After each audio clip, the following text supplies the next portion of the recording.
is update about the Cowboys mini camp. The name is Law Nation Q&A. It is what it is, Cowboy Nation, as we begin to look at everything from A to Z. But on your way in, be sure to hit that like button, slap the notification bell, and let's go. Speaking of bell, you see Marquise Bell as the thumbnail. Hope you guys have a beautiful day today on a Saturday. Weather's about 92 to 95 degrees in the heart of Texas. And yes, I still got a hoodie on. Let's go. Turn me up. You see, ain't no party like a cowboy party. Yeah. Shout out to all of the HBOs, the SGs, that's the share gang.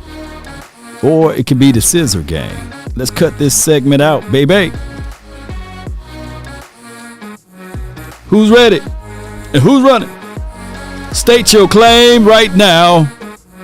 If you're a Dallas Cowboys for life, let me see it in the chat. DC for life.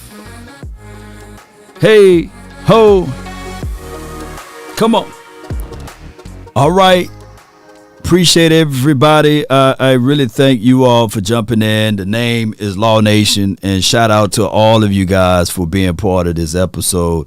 The Cowboys, you know, the off season is long, and we're hearing praises about the players. Dee Williams or Sam Dee Williams. Let me see some blue hearts in the chat too. I love to see that. Shout out to everybody, and shout out to Cowboys Experience. We will have multiple giveaways to the game, tickets to the giveaway to the game this year. So be sure to hit me up and do those things of sharing and also supporting the nation, and we will pull a lucky person's name so they can get a ticket to the game. It could be the Tampa Bay game. It could be the Cincinnati game, right? So we will be doing that this year. Shout out to the OT for being a contributor for that. All right, so and I can't help to say it, but you know, I hope that somebody get a chance to experience when we put out there that 34 or 40 point game, right? 40 burger, right? And all of those good things. Shout out to everybody that's tuning in. And here's the thing.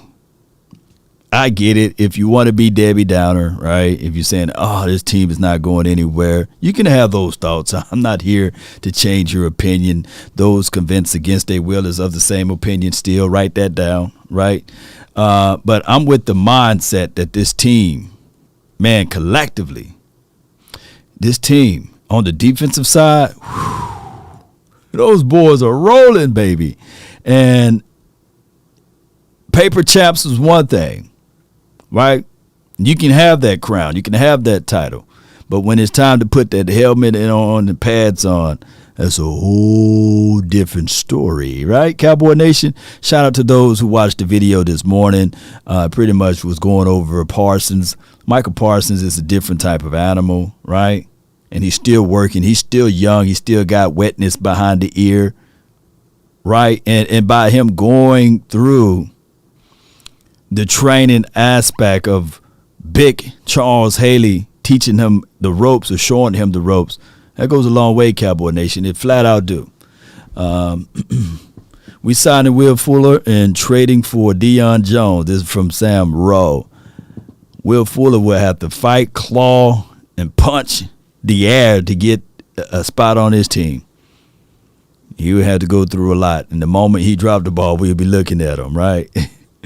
And Deion Jones, boy, he would have to fight, claw, and slash some tires and everything else to make an impact for this team as well.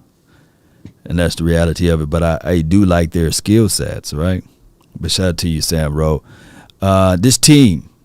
This team heading into this when the veterans join the training camp, oh my goodness, it's going to be nice, right? But we can see some of the things, you know, some of these guys are, I mean, do it like this. Come on. What is that? Let's move this out the way. Let's Let's just look at some of this. And we can look at some of the guys and say, all right, cool. Ridgeway, what are you going to do? Yeah, that's hitting the bag. The bag don't hit back, right? And we can look at the cuts from Jalen Tolbert. Yeah, that 18 look mean on you, right? And then, of course, there's Matt Waletzko. And, of course, there's Tyler Smith, who everyone said that pretty much Tyler Smith, he's going to be the starting left guard from reports that we're hearing out of camp. Shout out to Brian Broaddus and all of those boys from 105 and especially some of the beat writers that's there, Michael Gelkin. They pretty much saying that dude, he's going to dominate on that side of the field. And we need that, right? We want somebody to come in and say, hey, this spot is mine. It's okay if you think it's yours, but I'm not going to give any wiggle room for it, right? Sam Rose says, Law killed my dreams. No, it's good, though. It's good. I like Story Jackson. He need to start. This is from Stop 6 Beezy. I like Story, and I love his story, Jackson. So there's a situation where we ourselves got to sit back, right, when they just have T-shirts on or their jersey numbers on and basketball shorts with the medium-sized cleats and the helmet without the star and say, man, these are the guys that – let me fix my head up a little bit. Here we go. I get my hair cut next week. I try to woof it out for this week, but, let me pat my hair a little bit down a little bit. But neither here nor there. I do like the philosophy of those guys shining just a little bit. But if you notice, they don't have any stars on the helmet. And I would have been such a shrewd guy that I'll snatch the stars off the side of the jerseys, too. They just have some plain blue jerseys and some plain white jerseys, right? There should be no stars on those guys at all. They're going to have to earn every star.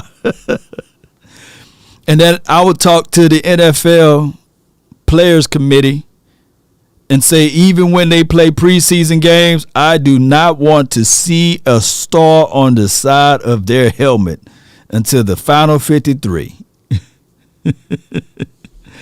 Yeah, no stars, right? But it is what it is. They get away. Look, Williams, 54. Yeah, that's a big boy. Snatch that star off his sleeve, right? He got to earn every piece of it. They ought to call into the Cowboys equipment room and say, hey, you see that star? They still got it on the sleeve. Can you snatch it up off of them? Cut it off until they earned it. But granted, the Cowboys will still have the most viewed episodes and every week the most viewed preseason games. And when I looked at the schedule, it was hard pressed for me to see none. And I mean just that, none of the preseason games at home. I was looking at this thing. I was like, and who cares about preseason, right? But I was like, okay, Denver, L.A. Chargers at L.A., it could be a home game for us, right? And the way I see it, the L.A. game, Saturday, August the 19th through the 21st, whenever they decide to have that game, that's a dress rehearsal. That will be the dress rehearsal game. So pay attention to that one. We playing against the Chargers, which will be good. Will be a good competition game, right, to compete. So I would like to see in that Chargers game before the start of the season, the 12 personnel, Ezekiel Elliott, they said he ran 22 miles per hour, according to Mike McCarthy, in the voluntary workout agreement, whatever they do. And, of course, I would love to see Tony Pollard. And I would like to see how this offense is going to look. I'm not worried about the defense at all, but I want to see how Jalen Tolbert and James Washington, even if it's for like a series or what have you, I would like to see that lineup. And I think that CeeDee Lamb is CeeDee Lamb. I think that he will be okay, Cowboy Nation. I know a lot of people have their worries about CeeDee Lamb. CeeDee Lamb, right? A lot of people have their reservations about CeeDee Lamb. But I would tell you guys that if it had not been for DiNucci, right, and Garrett Gibbert, his rookie year, and of course we had Andy Dalton as the quarterback. Musical chairs. The dude put up still 935 yards. He would have been back-to-back 1,000-yard receiver, right? And he still got things to work on, but I think that the Cowboys did pretty good with CeeDee Lamb. I really do, and especially in the way we handle things on the offensive side of the coin, Cowboy Nation. But neither here nor there. Appreciate everybody for jumping in. We're going to listen to a press conference. I got virgin ears to it. So I haven't heard it. If you guys heard it, it was on the DallasCowboys.com and Twitter or what have you, and it's the presser with Mike McCarthy. Zeke ran 22 miles per hour. You got to Google it, you know. That joker ran 22. Yeah, Zeke got burst. He got some burst. And the PCL, according to his people, is slightly bothering him, but he still said he was able to run 22. Think about it. Hear me out before I start playing the audio. Hear me out. Don't shank me with the butter knife. But Zeke did get down to 216. Right? And, of course, he had the PCL week 4 or something like that. And we kind of squeezed him to run 1,000 yards last year. But it is what it is. My guy says Devin Harper. Remind me of another well-known player, Greg Lloyd. Was also a 6th round pick and had similar size and speed, skill. Don't sleep on Devin. I'm not going to sleep on Devin the dude. Yeah, who remember Devin the dude? You know, I'm not going to sleep on him. I just say this right quick before we get into details. Damone Clark is ahead of schedule. And the extra spices to everything would be a Devin Lloyd to be ahead of schedule. So you don't have to rush it. And Damone Clark been at practice. He been the guy that been, you know. Here's the thing that I got to give this to, you know. I got to give this to it. Here we go. I got to give that to it. And here's why. I got to play it again. Hold on. Turn this down. Let's read this. Cowboys linebacker Damone Clark said Cowboys medical staff members were the ones that told him at the combine of the herniated disc, which led to the fusion surgery that he believes will extend the NFL career. It's crazy. Are you embarrassed? No, wrong one. I'm not embarrassed. No. It's crazy. This is the team that drafted me. So I already feel comfortable being here. And that's some crazy stuff. Like, hey, dude, you're going to have that back worked on, right? You don't have to have that surgery. I see a herniated disc. It's bulging. I'm going to let my guy inform you on that, and we can get it done. And then and the Dallas Cowboys select Damone Clark, you know. It could be some, you know. We found the issue, but we can take care of you, man, you know. Oh, my gosh, man. So there could be some of that going on, but I doubt it. You know, there is a HIPAA law and all type of oath that medical professionals sign. But I'm going to tell you, too, money does a lot of weird things to people, but neither here nor there. There's no one that had more tackles than Damone Clark last year in that conference, right? He was a guy that flew out to the ball, and think about it. His tape, if you look at his tape, you would say to yourself, man, he would have got drafted real early if the Cowboys didn't find out that he had a bulging disc or what have you, and he had to have surgery, right? He could have said, "Nah, I'm good. I'm gonna risk it. I'm gonna play it." With that, knowing that in the back of their mind that I'm one hit away, right? He could have did that, but no, he got it cleaned up, and now he's walking around. You see him right there.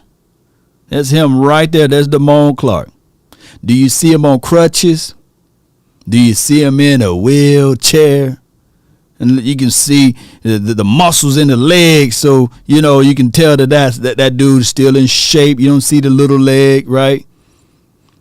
And he's walking around with the full sleeves in Texas at 95 degrees. You see, so he's okay. He's okay. A.J. Brown is overrated in my opinion. He barely stops. He barely at the top 25 receivers. This is Pete. Well, we will find A.J. when we see A.J. One thing I'm going to tell you guys before we play the audio once again. And I get it, right? Everybody high on the sauce of the Eagles. This would not be the best Eagles team we ever faced, right? Because I truly believe Fletcher Cox in his youth, right? That was a dominant front. Fletcher Cox in the last... It's crazy to me, Fletcher Cox, when he was in his youth, dominant defensive tackle. It was literally Aaron Donald, maybe another guy, then Fletcher Cox. Or literally one can argue it was Aaron Donald, then Fletcher Cox. And we can look back at everything the Eagles did in the past of what their defense were known for and these sorts of things. So you mean to tell me now all of a sudden Jordan Davis and Nakobe Dean is going to be just like the best defense ever we faced? Come on. Let me, just for those who don't believe, just so I can pull this up once again, I'm going to put in Dak Prescott versus the NFC East. And we're going to pull this up for once again. The record is 25-6. Right? Do you see that on your screen? 25-6.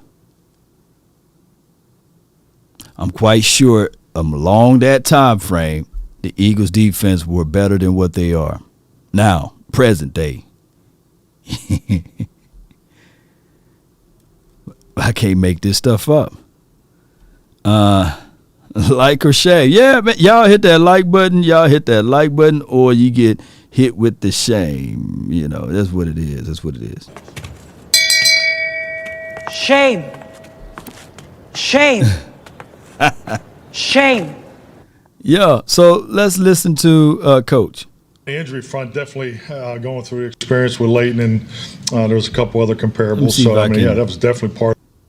Someone like Clark, who is not going to be ready for a while, and just having Leighton, did that kind of help the staff spawn and know what to expect with him as you work with him through this? Yeah, just on the injury front, definitely going through the experience with Leighton, and there was a couple other comparables. So, that was definitely part of the discussion leading up to the decision. But as far as how we've handled him just like everybody else. He's been in all the Zoom call meetings, very, very bright, has really good command and understanding. So, you see, he looks great. His rehab, you wouldn't know that, he was dealing with anything, just looking at him, watching him move. So, but he's been very impressive. I know the coaches have been very impressed with his engagement and understanding. So that's Coach Mike McCarthy on Damone Clark. He is walking around. He did several interviews with some LSU podcasters, and he said if it was up to him, if he can play today, he would play today. Those type of injuries that he have is not an injury anymore. Let's write that down. It's no longer an injury. Write that one down. It's no longer an injury. It's a recovery. He's going through recovery now. And it is written that you should go 6 months without heavy physical contact. Right, but he's walking around like, hey, I took the neck brace off, he had the surgery back in March. So they tell him, hey, man, take 6 months. Now, I'm with the belief, hear me out, Cowboy Nation. Just take the rest of the year. Don't rush it. Don't rush it. And I know some people would like to say, yeah, let's get him out there now. No, Law, let's put him out there now. No, don't rush it, man. Don't be anxious for it to have that kid out there. I know football is all about bragging rights or what have you, and but just don't rush it. Be anxious for don't be anxious for it, right? Just take your time while he's going through his recovery. Right? Just like any other recovery. even if you're a recovery alcoholic, don't put yourself around all of the alcohol and say, man, I'm good, man. I've been solid for 2 weeks. Then they're sweating, boy. They're sweating. I never forget. What was that movie Denzel played in? It was Flight. Let me see if I can find that movie. Flight. Let me see. Flight. Let me see. I think that was the name of it. Denzel. Oh, my gosh, man. You guys got to check that movie out. I wish I could play the clip. That movie right there. Oh, let me get my boy out of the way. That movie right there, boy. Alcoholic. That joker had to turn that plane upside down. But he was trying to recover. And it's been so long since I watched this movie. But he was trying to go through his recovery, right? And he went to this hotel. You know how they had those airplane bottles? They had those airplane bottles inside the hotel for free. That's not necessarily for free, but they have them in there. They'll charge you when you check out of the room. And he was doing good until he sat there and saw that airplane bottle there, boy. He walked away. And this is the bottle. He walked away. And then he came back. He said, he grabbed that bottle so quick. He killed that whole entire bottle. But my whole point of this is don't rush your recovery. Sometimes you ain't ready yet. You may think you are, and you put yourself in the wrong environment. That's all I'm trying to say. Or Covey over here, Yeah, that joker, he was sweating, wasn't he? He trying to go through that recovery. He was trying his best, man, and I just want the kid to recover all the way. We got a super chat. I appreciate you so much for your love and adulation for the nation. Nothing but the best. Tackle that like button. Go Cowboys. Yeah. See, he didn't rush it. He said, you know what? I know Law got to get out there. I know Law got to get out there to Oxnard and give us unbelievable report, right? Film sessions and things like that. And I appreciate you, Martin West. I thank you so much for your donation to help elevate the nation. So appreciate you. See, he had to rush it. He waited right in, and then he said, look, here go 5, Law. Let's listen to more, Coach. What's the expectation? This is not a redshirt. You're expecting to play this year. I don't, I understand the excitement and all that, but I think learning from Leighton's situation, if there's a timeline, and he won't play too early. I'll just say that. You're dealing with a rehab and a recovery that it just doesn't make a whole lot of sense to try to go too fast. So appreciate you, man. Another. Boy, I tell you. Law mad respect, man. It's from Mr. 316. Law mad respect and love for you, Boss Cowboy, and the whole crew from the middle of the map. Appreciate you, man. Appreciate you.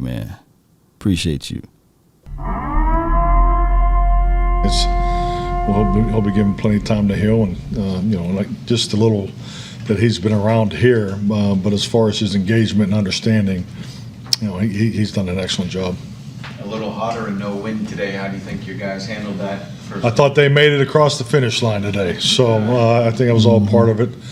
Really, we probably went too hard yesterday. There was the workload capacity, and you have to always watch that. I mean, they're excited. The coaches are excited. I thought we had his audio going in and out. The amount of work that we had, we probably overdid it with the individual drills. So that was part of it. I mean, we were 17 minutes less today than we were yesterday. Than you had the 92-degree weather. So, but I thought the way we broke it up, it worked out good, and they were struggling there at the end. There was some sloppiness, and which is expected, or it's not uncommon. But I thought they fought through it very well. One thing I like about Mike McCarthy, and I don't like it. He at least tell the truth. Hey, they was nervous. Going into the playoff game. Like, dude, all right, you don't have to tell that one. They were sloppy at the end. Yeah, you don't have to tell us that. But at least he's transparent, right? We would never hear of those things in the past. And shout out to those boys being in 90-degree weather, right?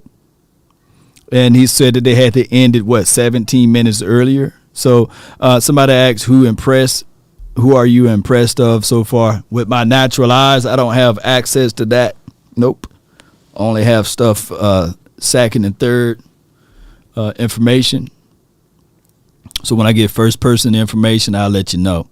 And when I get a chance to identify it with my natural eyes, I will let you guys know. Because one thing, that there will always be narratives. You can't help that. And you got a reporter, if they out there, they're going to be fixated.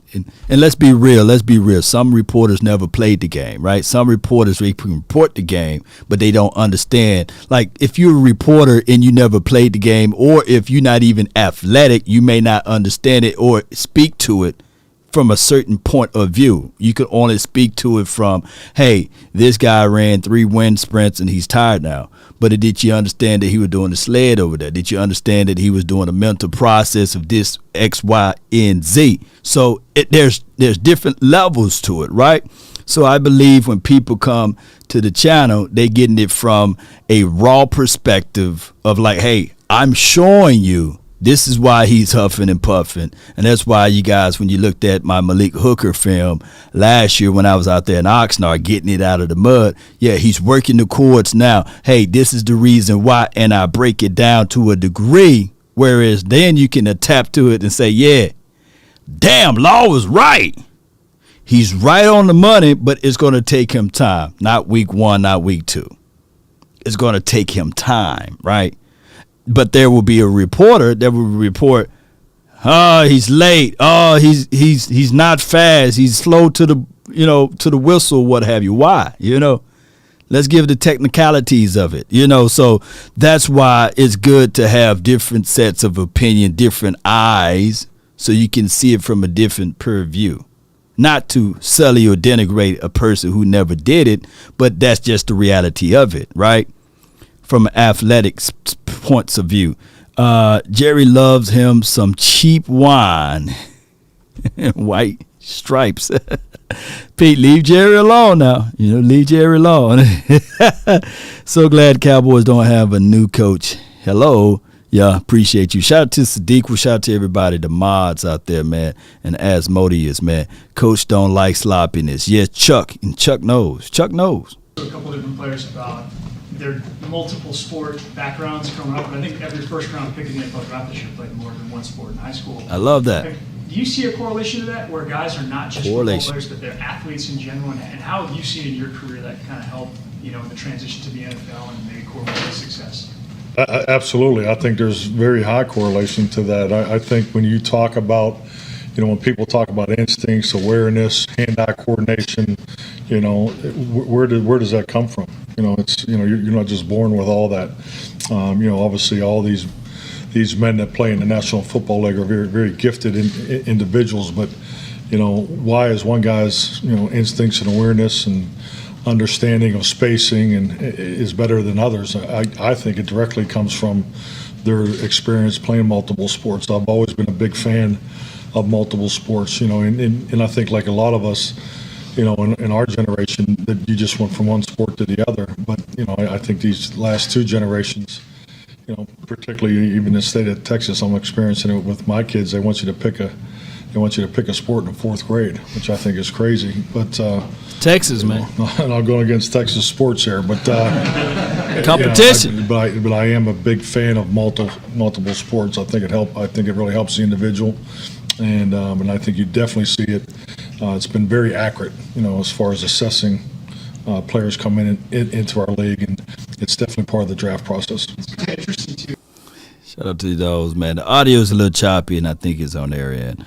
Multiple sport player. I think Jalen Tober played baseball, and of course he played football. And Dee Williams, he played basketball for majority of his time in high school and middle school, and decided to switch over to football. And Tyler Smith, I think he played a little basketball too. So yeah, multiple sports do help. And even if you go all the way back, I was looking at my assessment on James Washington.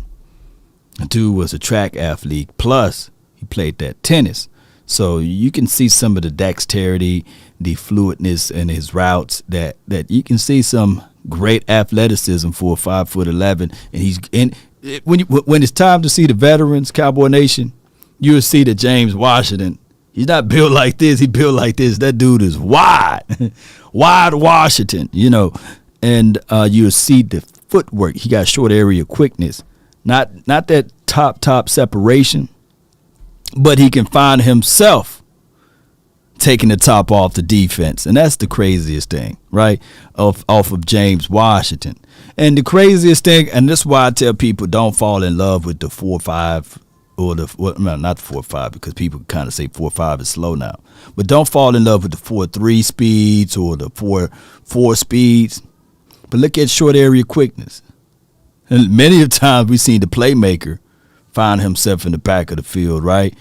And not necessarily taking the top off of it, but finding those areas in the soft spots and then getting some yak yards. Or Jerry Rice, right? Both of those guys were like 4.6 guys. Cooper Kupp, 4.62 guy, right? And even Michael Gallup, I think he ran a 4.57, right? And you've seen him get the top of the route. And the things that we look for at the top, you got to be aggressive, right? You got to be physical and keep your concentration. And I believe that those guys all have those abilities. James Washington can be a special team returner. Maybe so. Dontario Drummond, he did some special teams before. I think that the special team alleyway will find its way. And I would tell some people that, my guy Terrence Shorts with the facts. John Ross a 4.2 bomb, and I just think that with John Ross, bad systems back to back. Bad systems, I think that if you put John now with the Cincinnati, I think he would flourish a little bit better. Or if you put John Ross back when we had that reverse sweep settled in, he'll be better. But I even think, look, Lucky Whitehead, a 4.3 guy, right? And he pretty much went against some guidelines, some rules that he been shadow banned from the NFL. But speed is speed, right? Law, how did our 6'6", this Coach Marv, wide receiver look? I don't have any detailed reports on him yet, but when I do get some detailed reports on him, I will let you guys know. But let's listen to more of these guys.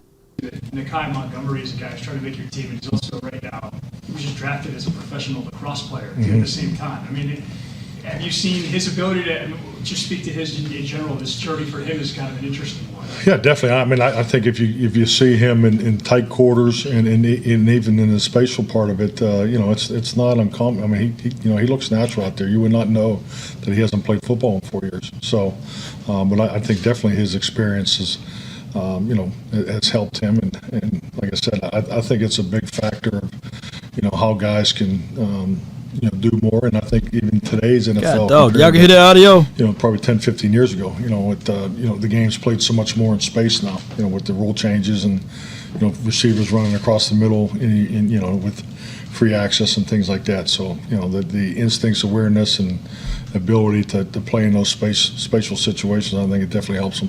Jalen said the guy who played primarily baseball until his 11th grade year. Yeah, audio it's a little staticky. Okay. I thought it was just me for a second, but I said, wait a minute, and that's from their end, by the way. All right, let's see if we can. They're talking about Jalen, and I'll give you guys the play-by-play. Okay. You're talking about Jalen now and the baseball background. Okay. In high school, outfielder.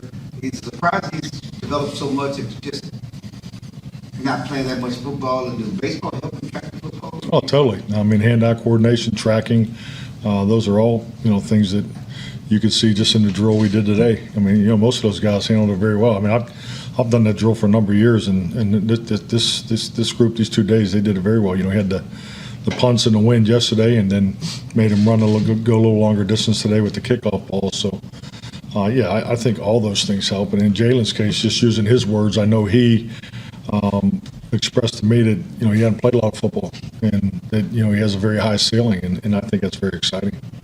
Mike, this may be, I know it's way too early to generalize about a rookie class, but also with these first-year players, but does it seem like, I don't know, maybe maturity, the word, from a real-world experience, but what they've been through, like with COVID and changes in routines these past couple of years, is there something to that, or maybe my grasping? I like the worldly, expression of that, because I think it's definitely they're coming into our. She asked him about the C-19 year and how it affect people down the line, and one thing I'm gonna tell people before we get into any more details of everything: the world changed. The world changed, and for the good for some people, for the bad for others, and a lot of people lost some loved ones in the midst of this process here of all of the changes, right? So there's more and more people being depressed. There's more and more people going through things that you don't know. Hell, I'm going through things that you guys don't see, but you got to find a way to decompress. And this is just me speaking 100 to you guys. So find ways, man. If it's a hobby you do, I do this to get stress and worries off my chest, right? It's just me. So I talk to you guys to get worries off my chest. And I'm quite sure other players do the same thing. There was a lady that took her life right from Texas just a couple of weeks ago. Beautiful lady, cheerleader. I forgot her name, but she's from DeSoto, and she took her life, right? And you look at her and be like, hey, what's going on? But people are going through things that you don't see from the outside, but it's from the inside. So C-19 just being voided of physical contact, being voided of being natural, of going places and going through the ups and downs plays on your mind. So I always tell people, man, get you some sunlight, even though it's 95 degrees outside. Get you some sunlight, get you some vitamin D. Go outside, get some fresh air, do something out of the norm that you normally don't do, right? Try to switch it up, because we've been so locked up, and I don't think that naturally we supposed to be locked up. I seen a guy, it was 96 degrees yesterday. He had the full mask on in Texas. I said, man, that dude having a horrible time right now. At some point, he need to realize and say, hey, man, you survive all the way at this point, and you still got that mask on, man. I get it, right? But shoot, you going to pass out, man. Take it off, man. We ain't around nobody. You driving in the car by yourself, dog. Take it off. Breathe in the fresh air, Go to the park or something. Go fishing, But this world got a lot of people mentally screwed up, And I think that these group of guys, if I can just talk to some of the people, because not all of them going to make it, but they shouldn't look at it as if it's the end of the world. Ain't this right, Chuck? Appreciate you. Chuck knows it, right? They shouldn't look at it like it's the end of the world. They should look at it like, hey, I didn't make it for the Cowboys. I'm going to pursue to go to another team, and it's going to be the Cowboys' mistake, right? Or the Cowboys should be looking at it like, he didn't make it, we're going to pursue to get another guy. So it's both ways. Our league with different, personal and professional experiences clearly than generations before them. I mean, we cannot deny that the pandemic has taken a toll on our society, but there's definitely, like any adverse moment for a community, individuals, for football operations, you definitely have an opportunity to learn from it. I think just the simple fact of the ability to communicate virtually has been a huge component that we all had to learn and improve on. It really tested your creativity. I mean, I just look at the upgrades in the WebEx programming and things in the last 2 years. So, all those things are a benefit, and I think that's all part of the education and the advancement of these young men coming in today's game.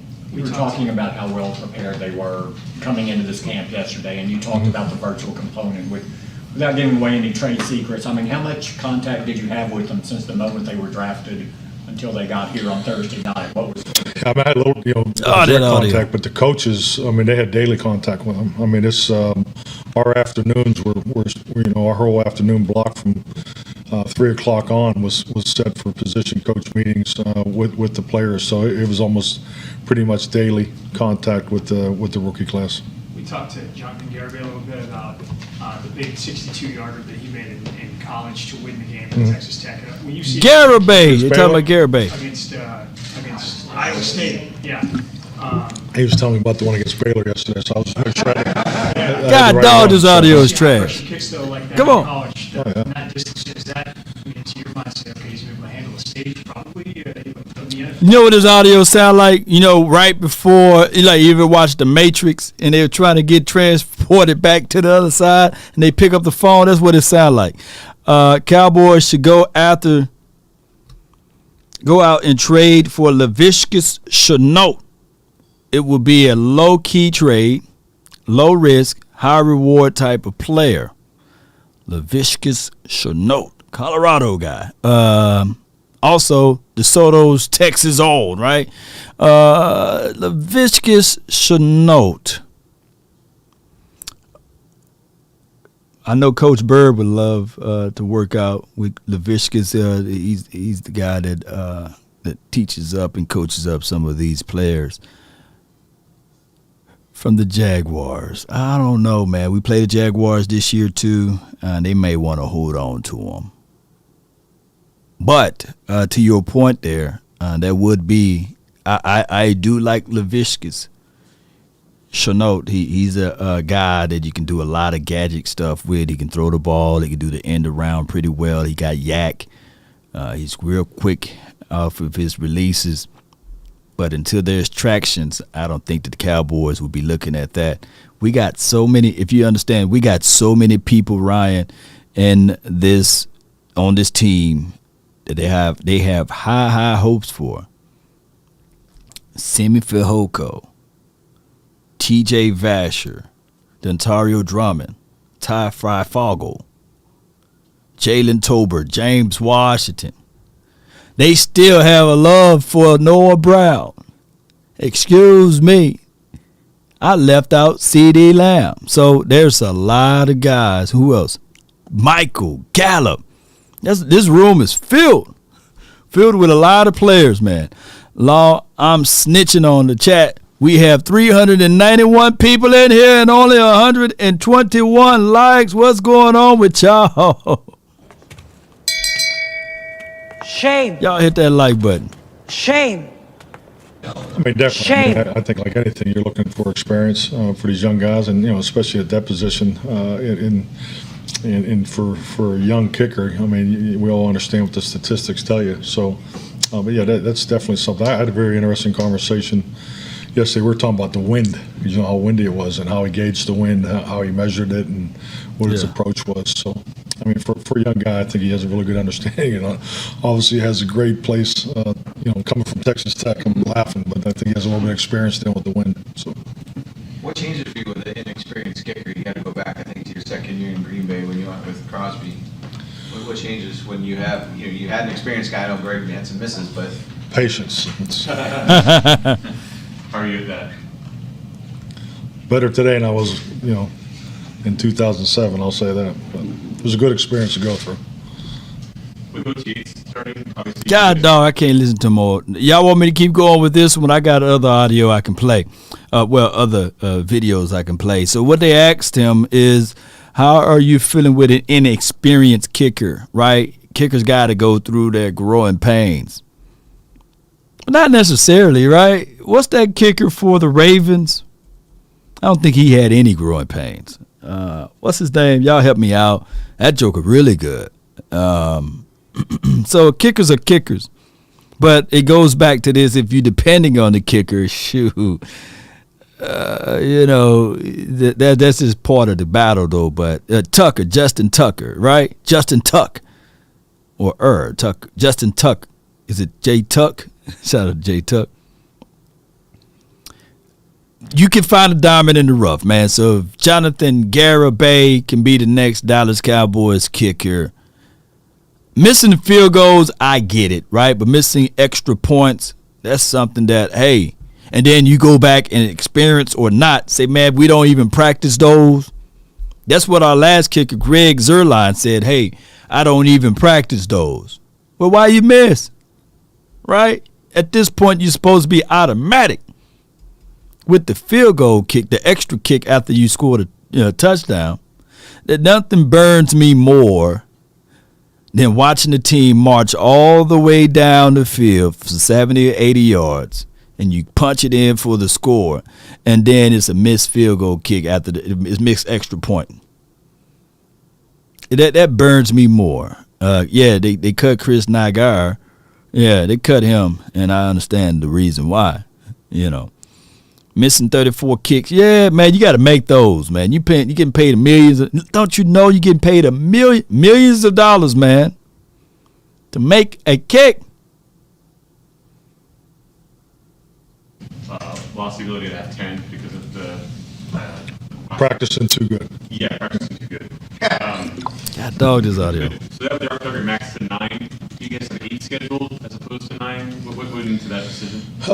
Just the way it's spaced out. I've always kind of struggled with the Memorial Day weekend, and just and I think it's just experience. Like today. When you look at GPS as much as we do, I think it's just like anything in analytics. There's probably more over analysis that goes on than under analysis in today's world, particularly dealing with trained athletes. But that weekend to me is a real stressor for your team because if you look at everything that leads up to that, so I'm basically giving one up on the week coming back because that'll be the first time that our guys will be away from each other and.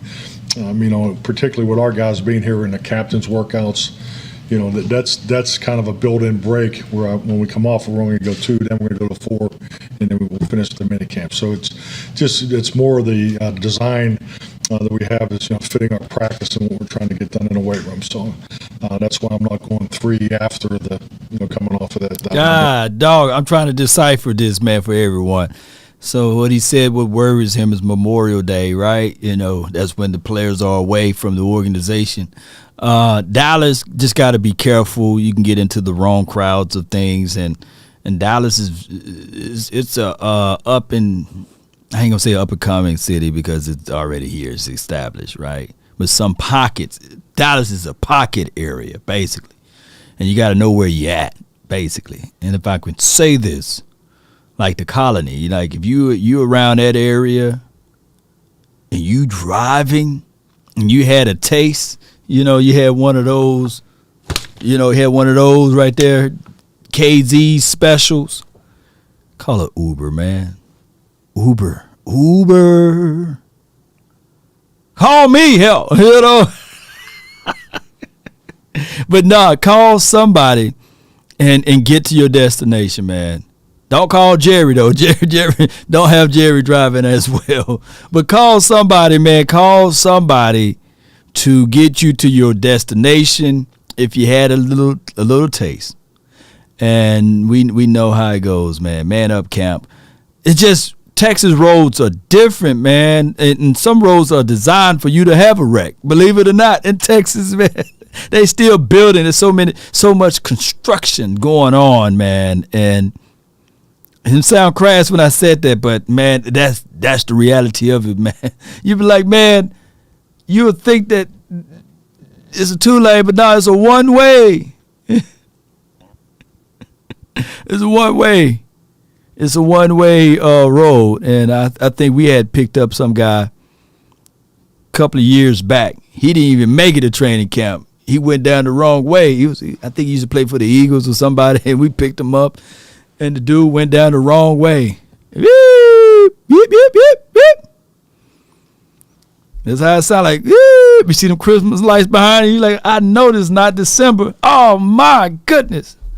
Oh, let me button up a little bit. Now you put your seatbelt on, because I know how y'all think. You young bulls, y'all get out there, y'all don't wear your seatbelts on or nothing, you know. You see them Christmas lights behind you. You say, God dog, I know this is not December. And you start putting your seatbelt on and you drive a little bit. You try to reach down and grab your lifesavers. You know. People laughing, man. Your bubble gum, that don't mask it at all. And if you roll in a few, you know, I ain't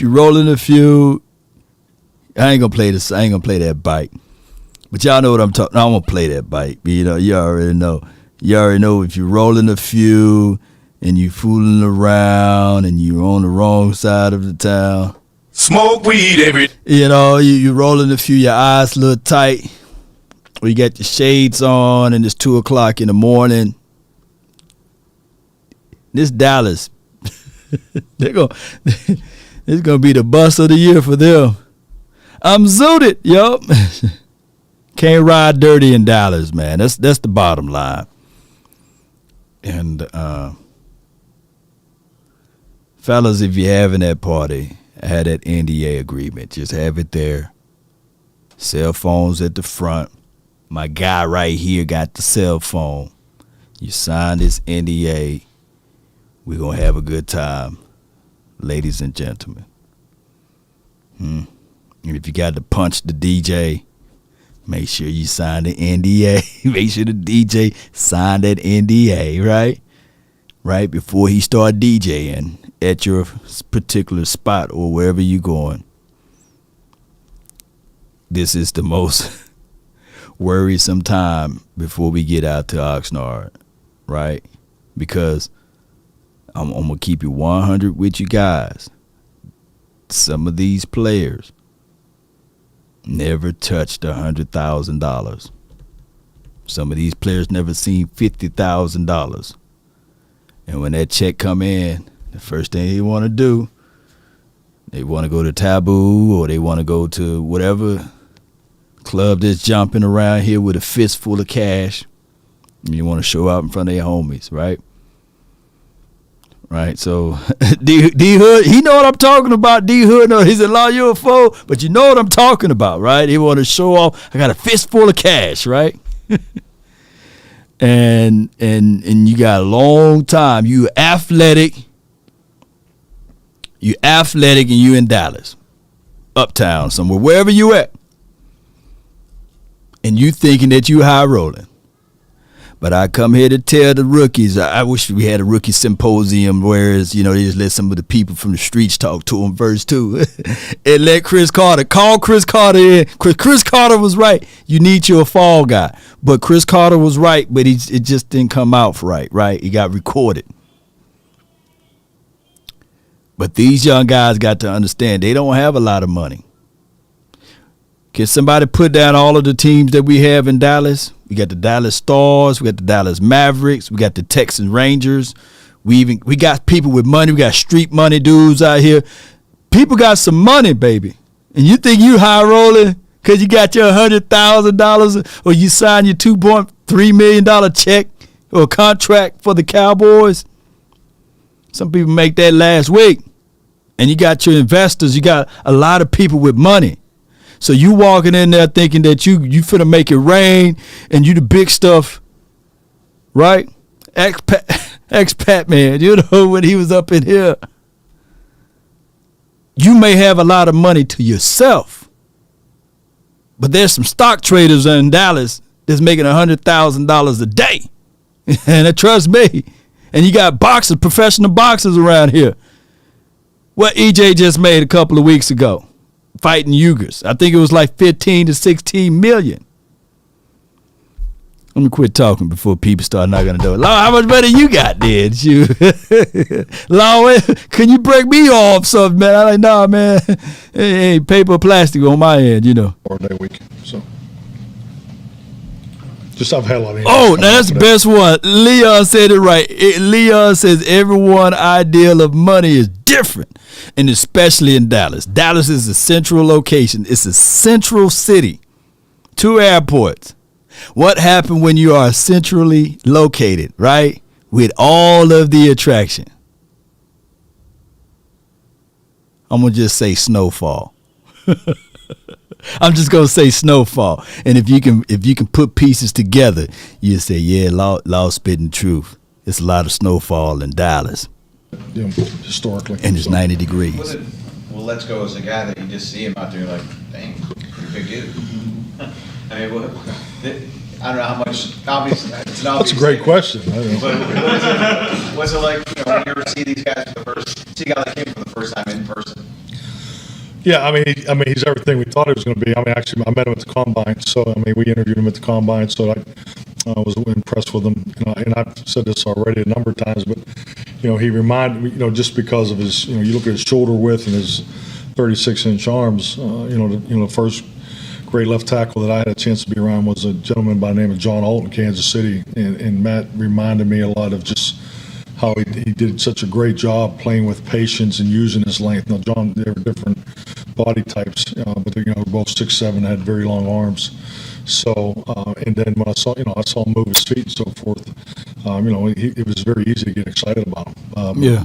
You know, the interview process. Yeah, it's a lot of difficulties. Both the line coaches were very, very impressed with him throughout the interview process. I know our scouting staff. There we go. We felt very fortunate to get him where we got him. So I think he's an excellent fit for what we're trying to get done. I know you spoke about Ferguson a little bit yesterday, but we just had a chance to talk to him right now. And he was talking about how Wisconsin will make you love to block, you know, in a way. I mean, with the way that the position has gone in the league now, where a lot of times that's just kind of a receiver that's a bigger body, how much do you value a guy who actually says, no, I enjoy the blocking aspect of this position? Well, all right, man. It hurt my ears when listening to this, man. I appreciate you guys for fighting it through. They talking about Jake Ferguson. You know, right now, all he's living on is the representations of the where he grew up from. I'm from Wisconsin. You know what I'm saying? That's what he's living off of right now. And I like Jake Ferguson. I like the fact that, you know, he catches everything you try to throw at him. For right now, he catches everything that you throw at him, and he comes with the blockers mentality, right? Get down low, keep the pad levels low, keep feet moving, move stuff out of the way. Even if it's just a mentality aspect and nothing tangible, because we don't see it yet, it's just intangible right now. It's nothing tangible for right now. It's just intangible. And we don't know what he's going to do when a veteran gets inside of him, right? And how he's going to be able to drive and keep that feet moving and move people out of the way. We don't know that yet. But even if it's from the mentality first, that's half of the battle. So I'm going to give him one of these right here, Cowboy Nation. Y'all already know I'm looking for it. Where my dog's at? Where my dog's at, baby? Come on, dog. Where you at, dog? Come on. Here we go. I give him one. I give him a dog bark for the far as the mentality. That's half of the battle. Blocking is more mentality anyway. Get in the way. Yeah, you can be a perfect block, and then it can just be, hey, I'm buying time for my quarterback or running back block. But I would take that versus I'm going to lay down and let you get beyond me or behind me block. No, I don't want that. I want you to get in the way. And if you have the mindset saying, okay, 330 coming my way, and I'm going to stand my ground, drive, get inside, and keep my feet moving, even though he's going to take me and toss me out of the way. But dog it, at least you tried. I like that mindset. Tim, somebody said you trash, man. What's going on? If the Cowboys can play to their potential, we could win every year. My book on paper. Cowboys are number 1, and 49ers are trash. I feel you, man. You got different thoughts of opinions with everything. I feel the 49ers fan. It's been 26 for us, and it's been 27 for you guys, right? Long time coming. Need it. I mean, we need his, the play style that we established here. He definitely fits into that. But, the versatility to play on the ball, off the ball. We talked about it a little bit yesterday. He has experience already playing in the pro punt formation, just little things like that, just because of the way, Paul plays up there at Wisconsin. So, yeah, I think it's, it's definitely something that we need more of. And, I think Jake's an excellent fit for us. What's it like next week when these guys get around the veterans for the first time? It's good. It's fun. It's Monday's a cool day. It's I think, the first day they walk into the locker room, being there with the vets, and it's it's hard not to love this weekend. I mean, just the team meeting starts at 8:30, and the whole rookie class is in there by 7:10. So that's and I told them, let's take a picture of this, and when I walk in, keep that same energy. 7:30 in the second week at Oxnard, I'll make sure all you guys are in here at 7:10. So I mean, it's exciting, and I think it'll be great because we have a great veteran group. They'll embrace it, but part of our backing off a little bit today and not practicing tomorrow is because especially with the weather we got in front of us, you're going to have 4 days, 4 out of 5 days next week. So to get them integrated, I feel like we have a good plan for them Monday and Tuesday, but God, just gotta be smart because you have to get all these practices because. And I've already talked to the veterans about this. When this starts on Monday, there's always a gap between your rookie class and your veterans, and as quick as we can close that. God, dog, man, it's killing me. All right, so we got a dome, right? We can practice inside. You don't have to be outside, but I feel what he's saying. Cowboy Nation, I feel what he's saying. Let's see what else we got.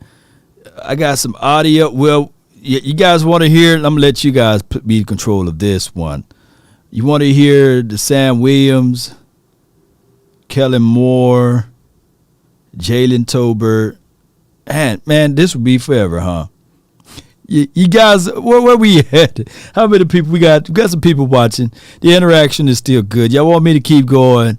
Oh my gosh, man, we got some audios today, man. We can do some review of my reactions to it. But for keepsake, let's listen to Kellen Moore. I think Kellen Moore, and then we will, let me see what it is. My little one says she want to go to the park. Not right now. I'm telling her, not right now.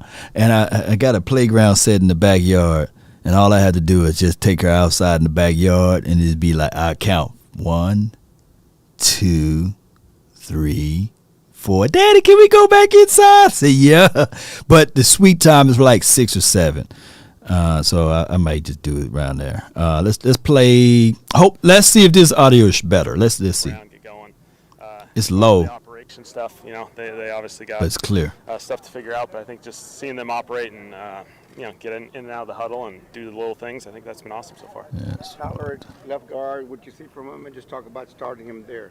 Yeah, it's good starting point for him. We'll just start him in there. Obviously, we'll let the thing play itself out through the entire offseason. At times, we may bump him out of tackle, and we'll just kind of let it play itself out. So it's been a good start. How do you inform that decision as to when do we kick him out? When do we graduate him from just being left guard to also expanding it to left tackle?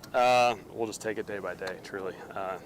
We got to see baselines for everyone, and we'll see where the roster takes you. Receiving line from Tolbert, your thoughts? Yeah, he's awesome. I think he works his tail off. You can tell just how prepared he is and how detailed he wants to be. I think he's going to be a really, really good addition for us. There's no proper hitting out here. I mean, it's pop in the tempo-wise, but you guys are easing into it. Mm-hmm. Can you tell much about a player in terms of whether or not he will be a player for you at this early stage, or is this more just instructional, getting used to our culture? Yeah, I think it's mostly getting them acclimated and all that sort of stuff. I mean, we call it orientation for a reason. You'll see some physical things, obviously you can acknowledge, but I think a lot of it's just the operation so far, and then let the spring play itself out. Having been in this position yourself as a rookie, what do you tell these guys as they go through this weekend here? Yeah, I think it's really about how you operate yourself. Just take care of all the little things from traveling here, hotel, media, the weight room stuff. We kind of try and get them oriented into all those different aspects, so that once they kind of get situated with that, then we let the football stuff play itself out. And so, no doubt. Take care of all that business, and the football will take care. For Tolbert, where do you start him out at, and where do you want him to learn? Do you want to learn all three? Do you want to learn a certain spot? Yeah, we'll try and get him to learn as many spots as possible. We'll start him, in a Z-type position, maybe play him in the slot. We'll get him moved all around the field, and we like to do that with a number of our receivers, so we'll do the same thing with him. How's Zeke looked in the spring? I know he's not here, of course, but if he was out here watching, how's he been? Been great. Been doing a really, really good job. Love Zeke. All right, so let me give you guys my assessments of everything of what I just heard. Shout out to Cowboys.com, and let me just do this right quick so that you guys, because some people may not have access to the video, and you go straight here. That's on Cowboys YouTube page, and be sure to check them out and go back and forward of listening to the full interview. It's about 19 to 20 minutes long with Mike McCarthy. And on this video of Kellen Moore, he said he wants Jalen Tolbert to learn all positions, right? And positional flex is a good thing. But for me, since Jalen Tolbert said and mentioned about that the fact that he don't have a lot of experience, learn yourself one good spot and be good at that. Now, since they're thinking long term with him, yes, it's good to learn multiple situations, but get good at one good spot and then master that spot and then move on to the next one. That's my thoughts of it. But I'm not an offensive coordinator, right? This guy's number one offense in the National Football League with points and as well as yards. So listen to your coach. But I'm just saying, far as from a mindset, don't try to pour upon too many things. He had a lot of concentration drops, Jalen Tolbert, in his collegiate career, and I don't want that to spill over to the pros. Right? This is not South Alabama. You finna have some boys who really coming to lay that wood, right? And they should be hungry enough. They should be hungry enough to say, all right, cool. We trying to take this job. We trying to get this job. Yeah. Dominating one spot for sure. And then move on from there. He said that Ezekiel Elliott, he kind of was short with that, but he said Ezekiel Elliott, he like Ezekiel Elliott, and I can't wait for Ezekiel Elliott to get out there on the field. But we got to look at it like my whole beliefs of Ezekiel Elliott is not make him the only back, make him the split back, and I give both reps to Ezekiel Elliott and Tony Pollard. However you do or whatever you do to get to my 25 carries, do it. If it's 10 reps from Tony and the other 15 come from Ezekiel, I can live with that. If it's 15 from Tony and the 10 come from Zeke, I can live with that. Right? If it's 12 and a 12, and somebody else get one, I can live with that. Right? So whatever combination to get me to my 25, I need to see it. That's what I'm going to say. That's going to be my campaign. My 25, Because whenever they get to my 25 and beyond, it's a winning season. And it's a winning record. And give shots out to me for saying that, hey, when Mike McCarthy grow out his beard, we're going to have a winning record, right? So last year we went 12-5. I told Mike McCarthy he didn't look right, man, when we were 6-10 with the smooth face. And see, if Mike McCarthy grew his beard out even in the pandemic year, he would have been north of 500. So keep the beard, man. He trimmed it down just a little bit. But if it's power in the beard, man, if Jason Garrett grew his beard out, we would never win 8-8. I promise you. I promise you, you guys ain't feeling me though. See, now Kellen Moore, he's next. we would be the #1 team in red zone if he can just grow that beard out. You know, it's just too smooth right there. You know, he ought to put a beard on Kellen Moore. Rugged Mike, yeah. If Kellen Moore had a beer gang going on, baby, he would be undefeated in every category. Oh my God, they'd be like, man, well, I don't know what's going on with this offense, but man, it's hitting, baby. They could put anybody out there and they can catch a 30-yarder, right? Beer gang, if you beer gang, let me know. If you smooth face Kellen Moore gang, let me know. Smooth face do win, right? I'm just telling people, if you're going for an interview, go in like that, but come out like this, you know. Come out, go in. Let me tell people for looking for jobs, you know. You know, especially if it's for my agency, you go in like that, but you come back out looking like this. You know, don't come to the interview full-faced. Oh my gosh, man! And let's listen to Jalen Tolbert situation here. But appreciate you. My God, B. Wee says, "Law Kellen is just a boy." Yeah, he just a baby boy. If he ever just, even if he just grow me a mustache, the goatee, right? The beginner stage of the beard. If you grow me a goatee, Kellen Moore, boy, I'm telling y'all right now. Oh my gosh, man, beard gang. No bald face is Asmodeus. Hashes are closer, so just getting in with that, and you know, the inside edge split, you know, base split, max split. So just what are you whispering to everybody? Things is something that I'm working on right now. Turn it up. The baseball skills come into play on shagging those punts in the sun. I thought it would. I missed one in the sun. I lost it. It caught me. I wasn't paying attention to the sun at first because we were to the left and ran to the right and looked straight up, and all I saw was sun. I was like, oh. But you know, eventually you look it in his eyes, it'll give up. So I had to make up for it on the next one. Well, they didn't do any favors to you guys. I mean, if you're going to have to field a punt, they could have done it. You know, it would have been nice if you'd done it the other way coming back. Yeah, no, it's all good. You make things hard now, so it's easier later. There you go. Feel all right out there today? I mean, first time running around like that in quite a while? Yeah, definitely. Of course, I've been running routes, but, you know, just the tempo and speed of everything. And, of course, like I said, the splits, that's a big part of it. And so, you know, I felt great to get out there and get my feet wet, have my first NFL Joseph, practice, you crazy, go out man. there and move around, be able to make a couple plays and, you know, go into tomorrow and try to get better. How much have you taken all this in? Just walking around, looking around, doing all that stuff? Yeah, it's definitely surreal, but it's also, you know, it's here. I earned this ability to be in this locker room with these amazing guys, this amazing support staff, and, you know, everybody around. So, you know, I'm just taking it in and, you know, enjoying it and having fun with it. Jalen, how much outside versus inside receiver did you play in college? Is that something they talked to you about, the versatility to be able to play kind of everywhere across the country? Yeah, definitely. So 2 years ago, I really just played outside receiver. And this past year, Major Applewhite, my OC, brought down the pro-style system. And so I was able to play the 3-2-1, you know, single.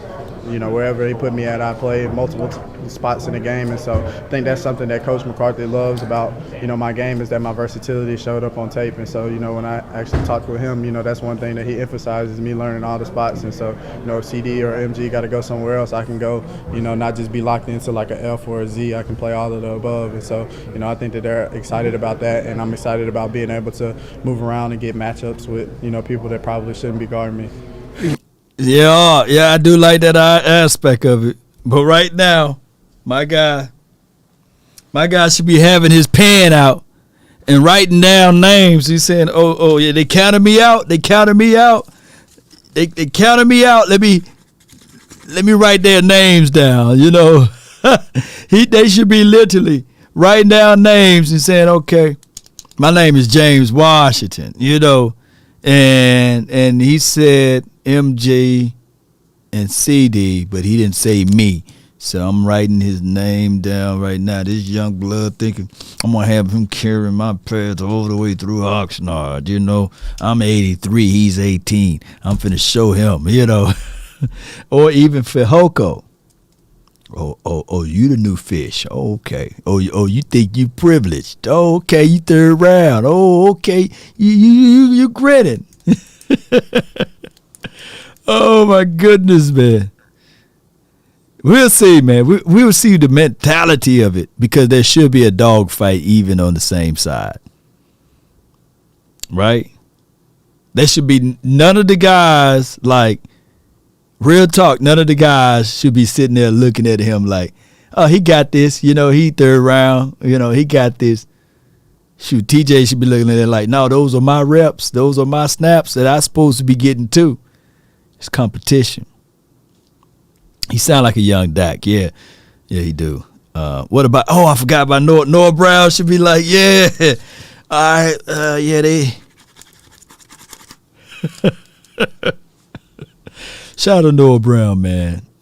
Shout out to him.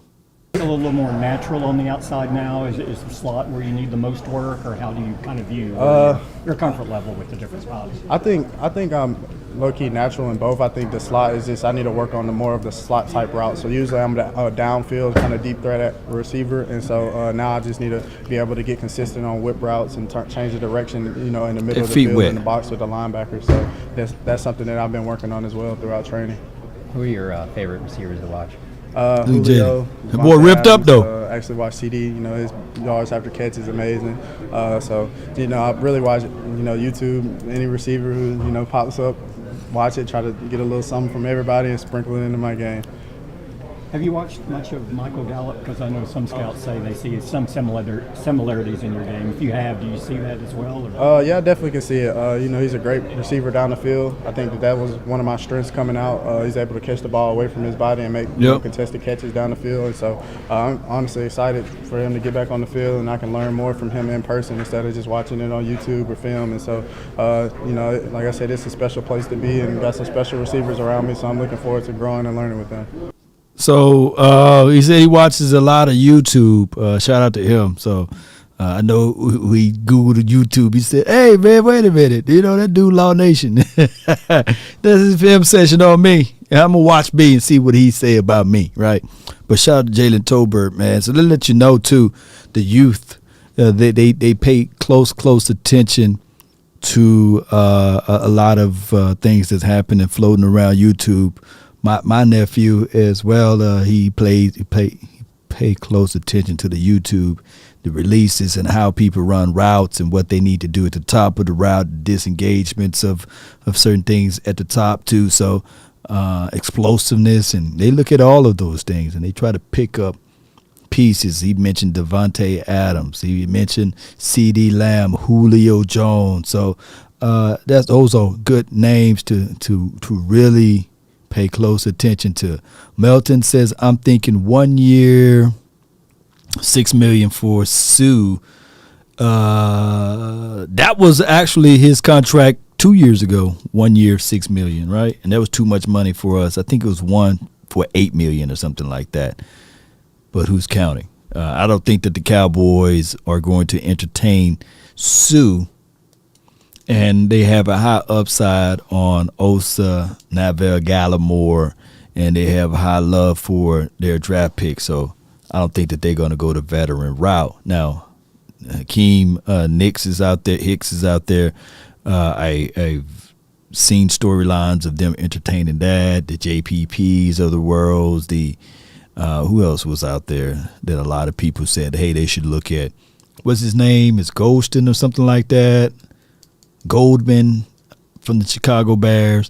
So there's a lot of guys out there, but it's going to be a situation whereas the Cowboys going to look through this camp. They taking good looks at everybody now. Then they're going to look at them and trust this is the right and proper way, right?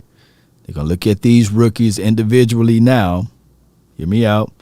They're looking at these boys, and they're going to see how they compete, and then they're going to see how they perform against other rookies, and then they're going to get things rolling from there. I believe that's the aspect and the outlook of everything of way the Cowboys operate and proceed to evaluate their talent.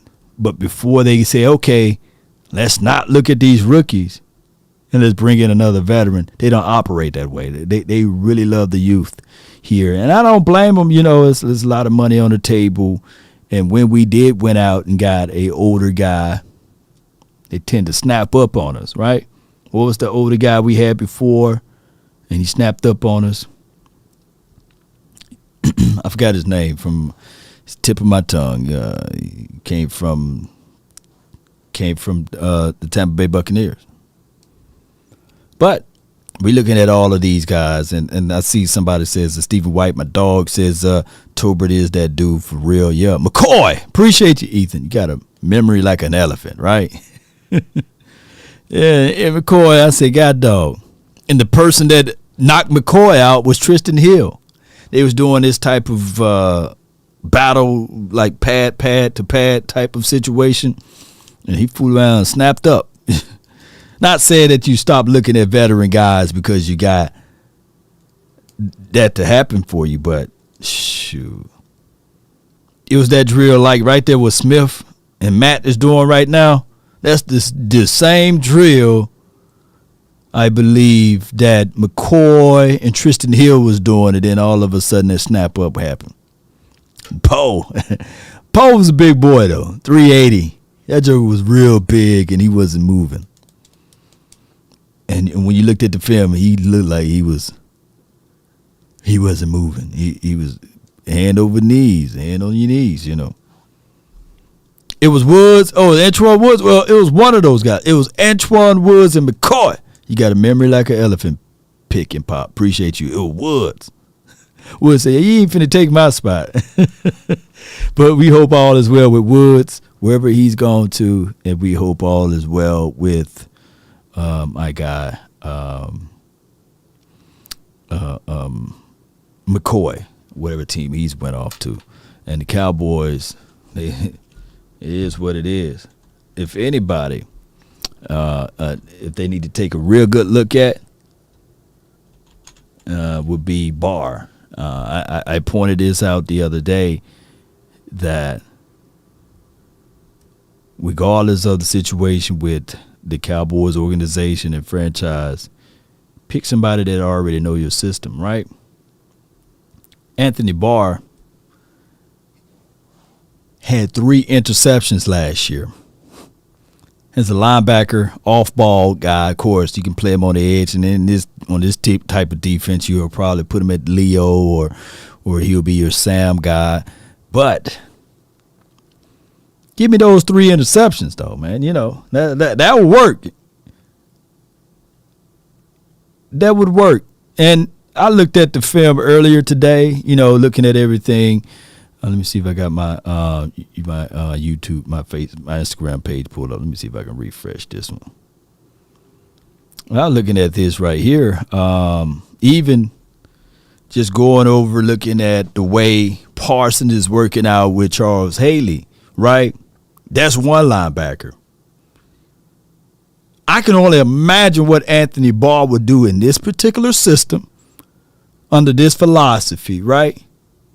And we got right now the aspect of waiting for LVE to turn it around again, to put some good games behind another good game, But I wouldn't mind for us to really take a cup of coffee, look at Anthony Barr, right?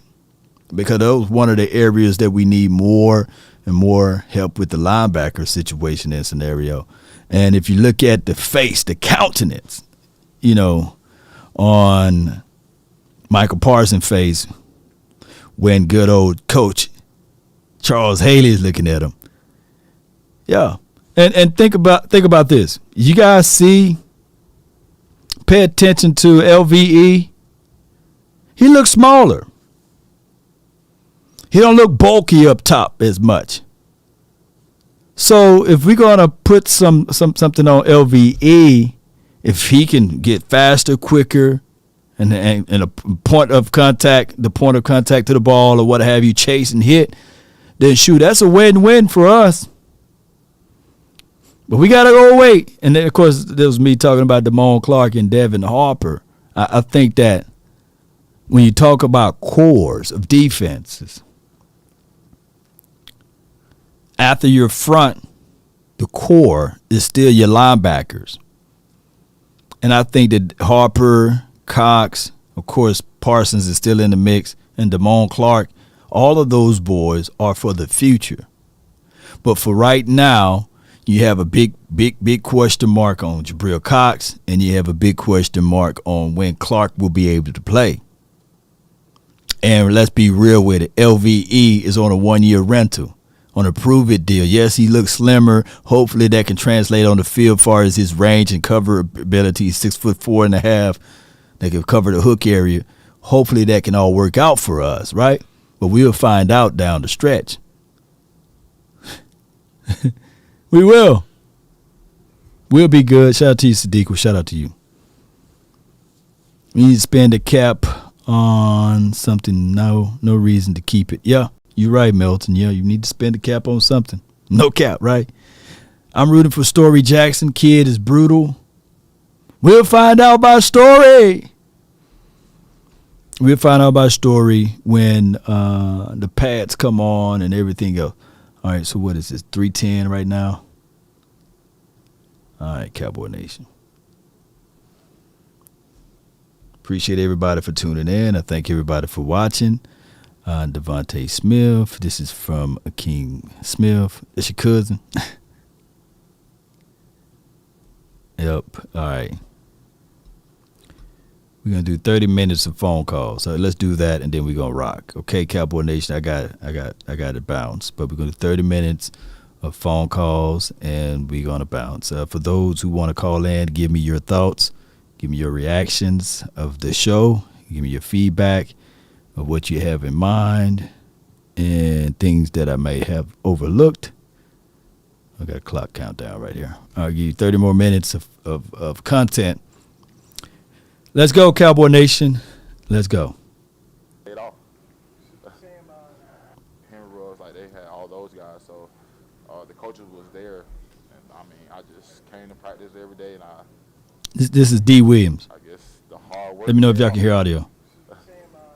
Dan Quinn said when he worked you out, he said, "There's a player I want to coach." What has the relationship been like with you and him so far? I mean, it's just like we known each other for like years. I feel like because every time I see him, it's like, "What up, DQ? What up, Sam?" And it's all love. Like I just feel like it's what all the coaches actually like. I've been here before, but I haven't. He had a vision for Micah last year. The low is low. Let me see. Well, the thing I could do is just be the best version of me. I mean, that's all I can bring to the table. And with that being said, like, we'll see this season. That's a good response, man. Don't try to be no one else. Be the best version of yourself. Be yourself. 520, you're live. Yes, sir. Turn your radio down. Turn your radio down. You're live. Okay, am I live? Yes, you're live in the flesh. Hi, how you doing, Laura? This is Luis Jimenez. Luke, Jimmy's. What's going on? Anyways, I don't know too much of the guys that got drafted. How did we do on defense? Do you know? How did we do on defense, or what? In the draft. Oh, we had one hole on defense, and from looking we had one hole, and that was Randy Gregory, right? He was the only guy that we lost on defense. I'm not counting DeMonte KZ nor Neal, and I think that we completed that. I think we filled that one in.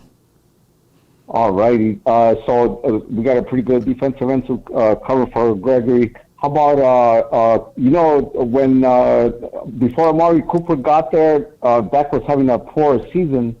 And as soon as he got there, he kind of like his numbers jumped up. And I think the Cowboys won 7 in a row after he joined the team, right? Right. He doesn't have that attitude though, checking himself out of games and stuff. Did they replace him with like a alpha? I don't know, that attitude kind of receiver.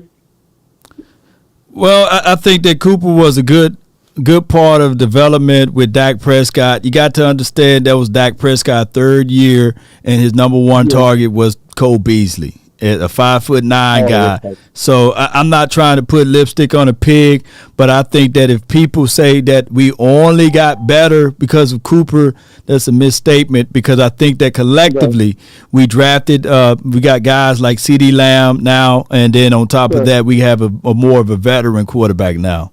Yes. You know, CeeDee Lamb is going to be facing. He's going to be looking at everybody's top corner and a safety over the top. What do you think he's going to? I mean, he has a lot of drop passes too. I mean, he's good. I like him, but you think he'll be able to hang in there?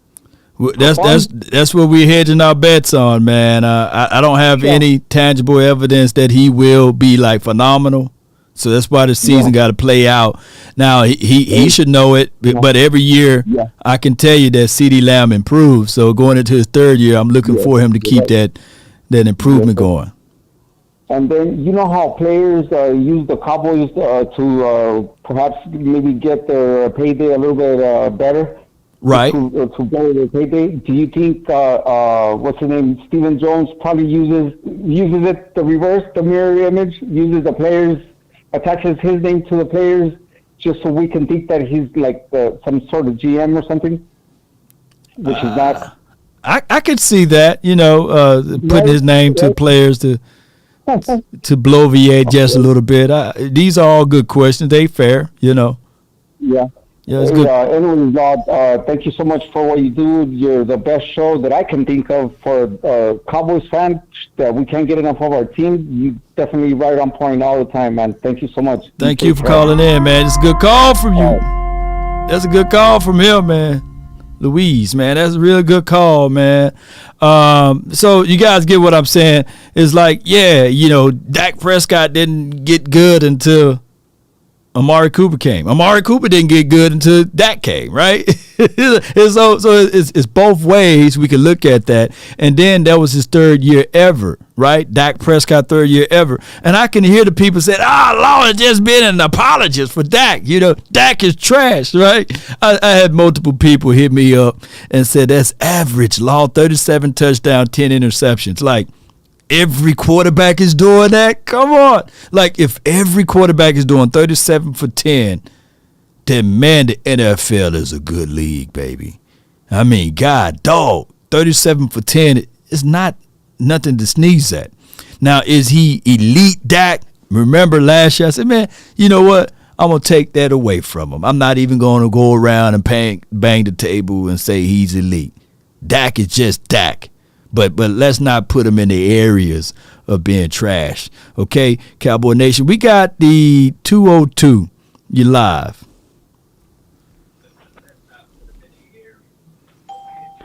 Hello. Oh, hey, Lola. Hey, what's going on, man? You live. It's good. I just wanted to say that people could say if they want to say about Dak, but he is definitely close to being elite. They just think that he's not elite because he don't have a Super Bowl ring, but he will get that soon. Yeah.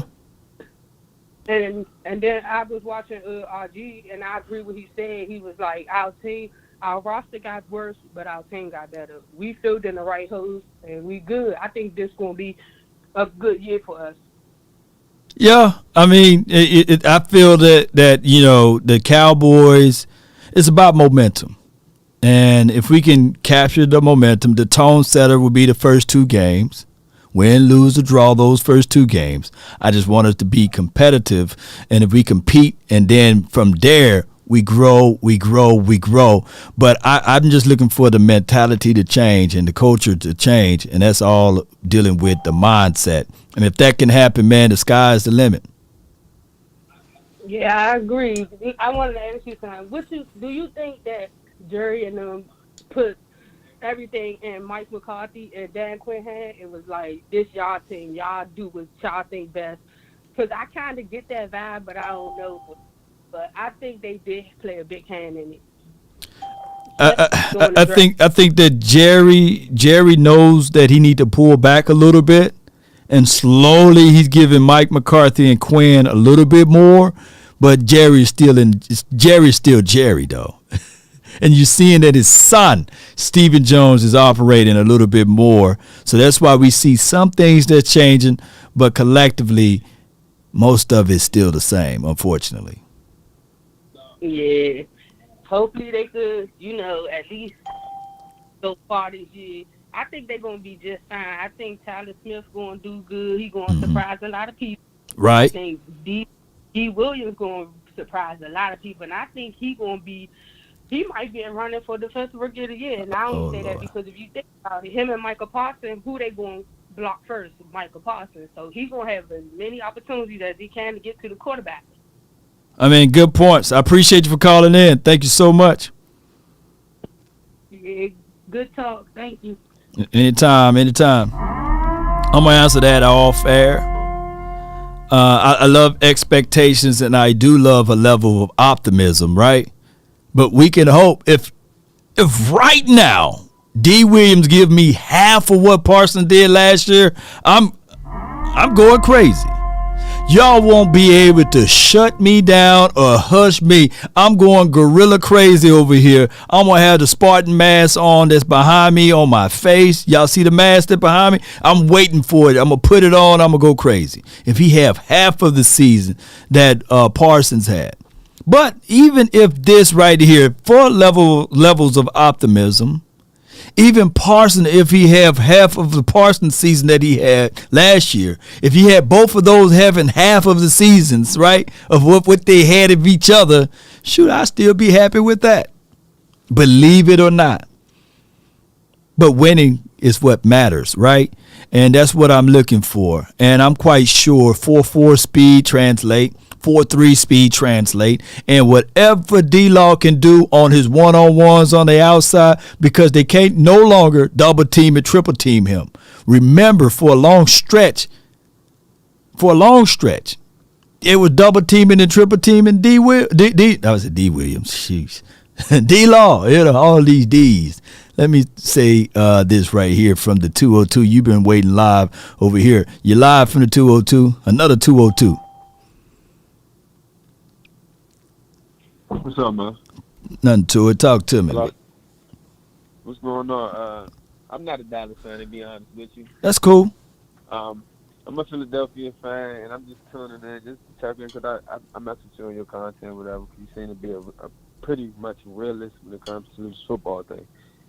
I'm a football fan before I'm a Eagle fan. Okay. Today.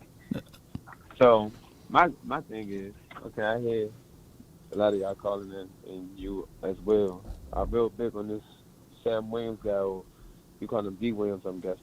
Yeah, D Williams now.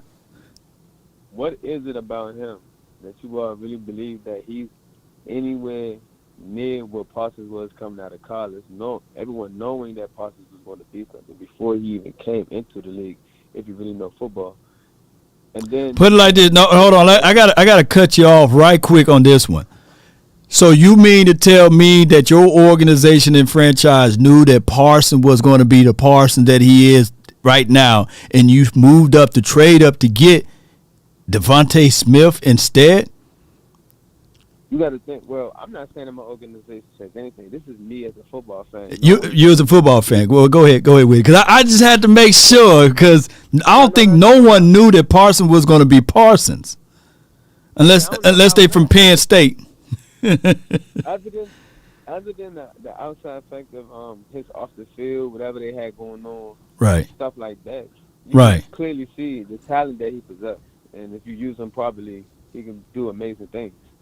But I'm trying to see where you lose Gregory, and you think Williams is gonna come in and replace a Gregory who also had top tier talent. He just had off the field things, and yeah, I don't see it on tape with Williams outside of athletic ability that a lot of these college guys come into the league with already, with the 4.4 speed, with the different positions. I mean, it's kind of rare, but it's not that rare these days.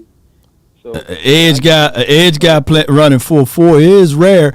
Outside now, you got Amari Barno, like he ran a 4.3 defensive edge guy, and I think that if I'm not mistaken, Williams' name was like second on that list, and then Trayvon Walker, his name was up there. He's a really fast guy. He was drafted in the first. I get what you're saying. My only thing is, how Dan Quinn will utilize. I don't think that you know how many games Randy Gregory missed last year. He missed a decent amount. Missed a decent amount. You can't go off his stats, but you can still see the talent that he possessed. Not even just with the combine and numbers. I'm not a numbers guy because we've seen the combine is 100 years old. We've seen it over and over again. We overhype it every year, and we ignore when they get to the combine. People ignore the tape every time. Big facts. Like, big facts. I'm a Philly fan. Talk to me. I'm a Philly fan, right? Right. I was telling people way before the draft, that Kobe Dean was not going in the first round. People thought I was crazy. I'm telling you, he's going to slide a little bit. I mean, his tape doesn't lie, but when you translate some of the stuff that he possesses to the NFL, he's going to need certain things to make up for his deficiencies that translate to the NFL, which is his size and maybe some play strength to an extent.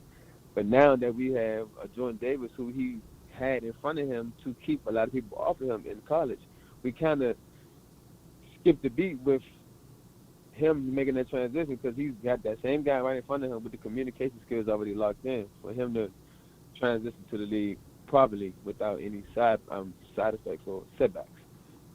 But back to what I was saying was I'm saying that I don't know if you guys are just trying to cover up what you not realizing what you lost and just trying to run with what's to be and just trying to be optimistic. But I feel like it's a lot of overhype coming behind this Williams guy, and I don't want to. My best friend is a Dallas fan. Both my best friends are Dallas. Right. I hear it. We go back and forth all the time. So I'm not being biased. I'm just being 100% real with the fact that I feel like Dallas is not far off as people saying that they are, but I feel like by y'all getting almost at that peak last year and saying how you didn't quite make it to where you were supposed to get to, I feel like y'all still trying to keep that window open like how Philly was after we won the Super Bowl. But we thought we were still on that high horse. You got to realize that you got to restart. I feel like you got to restart. What it's been 5? It's been 5 years since 2017. Is that correct? Something like that. But yeah, and you have a different coach. You have a different philosophy, a different quarterbacks. You have a whole different team since that time frame. So it's not an easy walk, right? But what I'm saying is that here's my stance on Randy Gregory. I like Randy Gregory. I like the fact that his shoulder can bend and he can cut grass with it and get off to the edge. But his value input, it was good, but your best ability is availability, and he's been one of those guys that have not been available to us. Now, when he was available to us, yes. But what the Cowboys did, if you're talking about upside, wasn't Dante Fowler a first-round draft pick? Yes or no? Yeah, he was. And don't collectively. Let me say this: collectively, who have more sacks in their career, Dante Fowler or Randy Gregory? Yes or no? Who have more sacks? Who have more sacks? I believe Fowler had more, but I'm not a numbers guy again. So right. I don't feel like I don't see you making a step forward from what you had in Gregory than what you got now. Well, I get what you said, because the only argument that we can use now is playing it out, right? We got to play it out. Just like you a football guy first, right? And this will let me know whether or not the same argument that you're using on me is I'm gonna flip it on you. No, that's for sure. No, I'm finna flip it on you. I'm finna flip it on you. Is A.J. Brown elite? Do I think he? Do you think he's elite? I believe. You said is he elite? What you mean by like top 5 receiver elite or like elite like all time elite? Well, we ain't go there, you know. But elite top 5 receiver elite. Yeah, elite top 5 elite. Put it like this: in the offense that we run and the way he fits our offense, yes, he's going to be elite. And where are you getting that from? Because of what? Because the original offense that Sirianni wants to run is the short pass. It's the short pass, quick pass, get the ball in the receiver hands and let them do what they do. Let them work. We're not a down the field type of threat offense. It's not this Kansas City stretch the field or like that old Andy Reid offense that we ran in the past. And what type of offense was he running it? What type of offense did the Titans run with him? You said the type of offense. Say that again. I'm sorry. What type of offense did the Titans ran with AJ? The Titans it wasn't quite what we ran. It was a run first, but it was more traditional run. It wasn't really it wasn't like the type like the space. We want that space type of somewhat in that Shanahan kind of, but a hybrid. So the Titans didn't run that exactly. I mean, yeah, they used him properly, but it's not the same type of offense. So even how they utilized him, he couldn't get 1,000 yards. He had 5 touchdowns last season. So we will see whether or not now he's getting a system where he's supposed to be more comfortable with a quarterback by the name of Jalen Hurts versus a Ryan Tannehill. We will find out. It's an old wait and see. So I can't wait to see the Eagles, man, this year under A.J. Brown, Jalen Hurts, and Devontae Smith. I can't wait because you guys supposed to have that elite offense/defense now based upon your offseason hype, right? And we only talking about one guy, Dee Williams. Yeah, that's what's up. And that's the only guy. Look, we bringing back our same defense, and that's the only guy that's different, right? Basically. You got to think about it. You got to think about your defense. Your defense fed off of turnovers last year. It wasn't like it was all time just stopping everybody. Y'all ate off the turnovers. You can't duplicate that on a year-to-year basis. Who was 7th in turnovers in year 2020? You said, say that again? Who was 7th in turnovers in the year 2020? You said 7th? 7th. 1, 2, 3, 4, 5, 6, 7. I'm not sure. I'm not looking at the stats right now. The Cowboys. And they said it during the final stretch, they can't duplicate that, and we just did. Playmakers are playmakers.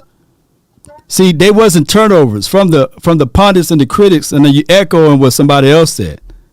Turnovers are turnovers, but takeaways are different. And I appreciate you for calling in. These are takeaways, baby. But I saw that for myself, though. That's not me copying anyone else. No, I feel you, though. I feel you, man. You're a good sport, man. Call back in anytime, fam.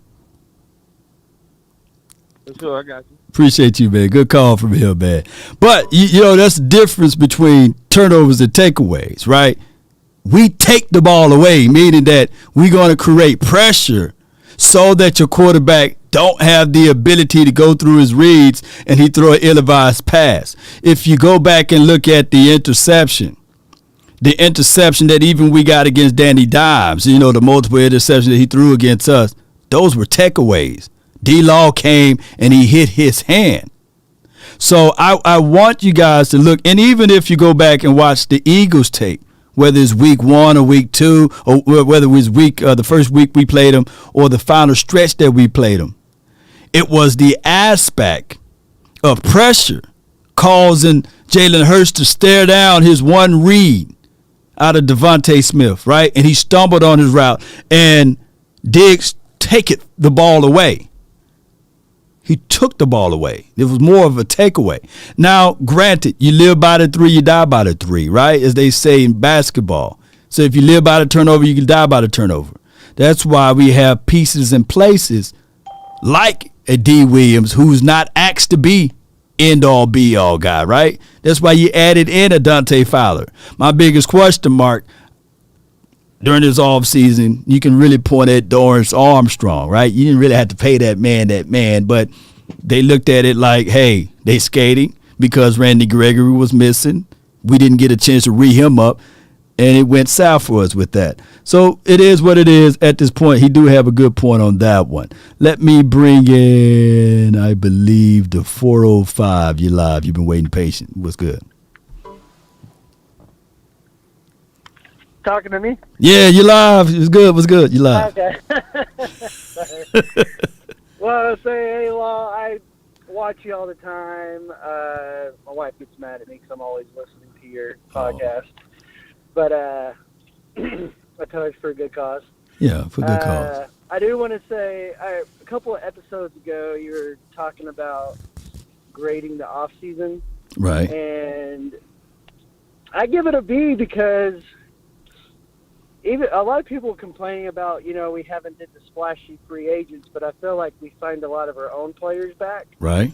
At least on defense, they were pretty good, like Curse and Hooker. And so I feel like even though we didn't make the big splashes, we at least signed some decent players. And I don't know why people are tripping about bringing that we lost Gregory. I mean, I liked him and he was good, but Right. it's not like he still hasn't played a full season with us. So I'd rather not pay a guy $70 million if he's not going to be on the field the whole season. Like everyone's complaining about Tyron Smith or someone not being healthy playing all year, but then they want Gregory, who's been suspended his whole career besides last year, but then he just has an injury. But that's all I was going to say. That's the only thing too. When I look at Randy Gregory's resume, he never played the full year. Now, granted, I'm not kicking him while he's out, right? I think that he bring a lot to the table, like the Eagles guy was just saying. He had brilliant points. Hey, Randy do bring a lot to the table. But Superman is Superman, but around Kryptonite, he's just a regular guy, right?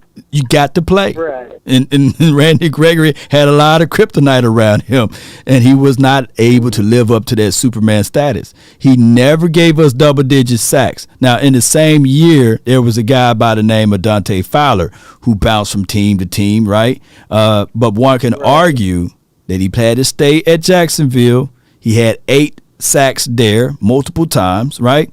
And on top of that, when he went to the Rams, he had 11.9 sacks. 11.5 sacks, I meant to say. And then when he went to the Atlanta Falcons, he finished up back-to-back seasons with four sacks. So give me that any day, right?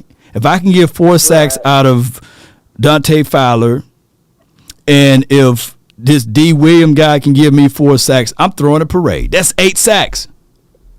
Go ahead. Exactly. I was saying, I think between Flower, the rookie, and Armstrong, I think that kid, between the rotation, they'll put up the production. Yeah, he won't have the speed and the constant pressure that Gregory did. But, right. I mean, but Gregory also wasn't a great run defender either, so I think those other two could help in that area too. Yep. We had 2 guys to come in to replace Gregory while Gregory was here. One being Robert Quinn, right? And we're like, hey, Cowboy Nation. I forgot how many sacks he had. I think he had 8, or he could have had 9, or he could have had 10. I don't know. You guys can help me out. And then we had Alden Smith, who had a pick 6, and I think he had like 6 sacks when he was here for a cup of coffee. And they were split duties between him and Randy. So I'm quite sure that under this administration that they can find somebody that can fit in right away to help. Oh, yeah. I think McClay, I don't think he gets enough credit for what he does with picking nobodies, and they turned out to be decent. Right. Pretty good players. So, especially in the draft. So, because I have a feeling this draft is going to be a good one. It may take a year or 2, but I think they're going to end up pretty good. And then Tyler Smith, Dallas has been hitting pretty good with the linemen, so I ain't tripping about that. Besides Connor Williams, but for the most part, at least in the first round, they've been pretty good with picking the linemen. No doubt, man. No doubt, man. Good call for you, man. What's your name, fam? Chris. Chris, that's a good name, man. That's my middle name, so, hey, you a good guy. Appreciate you. Thank you. Right. Appreciate you, man. From this day forward, y'all call me Chris Nation. I was a player. That's my middle name, Law Chris Nation, Oh, my gosh, man. It's been good calls, man. And I get it, right, Cowboy Nation? I'm not trying to say that my guy, let me see. Oh, okay. Let me make sure that I got this correctly. And we're going to look at this. Bam. Boom. I know I said 30 minutes, but you guys been good, so we're going to keep that time just ticking. We're going to keep the time ticking, and I thank everybody that's waiting in. So 7:04 and Coach Marv, y'all hold tight right quick. Hold tight. Let me pull this up right quick. All right, so, and I'm not saying, before we get anything twisted, I'm not saying that Fowler is better, right? I'm not saying that. So let's take that information and put it over here. And he had 3 tackles assist, I guess is how they go with that. And I think that that's a weird number. 11 solo tackles, 6 sacks, 2 forced fumbles. This is Randy Gregory. And we don't pay attention to all of these grades right here, okay, Cowboy Nation? We're not going to pay attention to the grades. I don't care about Pro Football Focus grades or what have you. He had 2 forced fumbles, which was good. 12 stops, 25 hurries, 12 hits. That's on the quarterback. That means I'm hitting you after the play is over with or right before you throw the play. And 43 pressures. 43 pressures. That, my friend, is a lot of pressures. That's a lot of pressures, especially only playing in 11 games. That's a lot of pressure, Cowboy Nation. Pay attention to that. Okay, so I'm going to go over. That's Anthony Barr. I don't want to go to Anthony Barr. It's Fowler. All right. I told y'all. Oh, God dog it. Let me go type in Fowler name again. I don't fool around and exit out of it. Fowler. I can't even spell the name. Fowler. There we go. Y'all charge it to my head, not my heart. All right, got Dante Fowler here. He had 22 solos, so we're going to go back and forth. He had 11 solos. Solos, to break solos down is when you chase and get into the opposition and you tackling them by yourself, all by yourself. He had 3 forced fumbles. Not 1, not 2, but 3 forced fumbles, meaning that I hit you, you drop the ball. You drop the ball.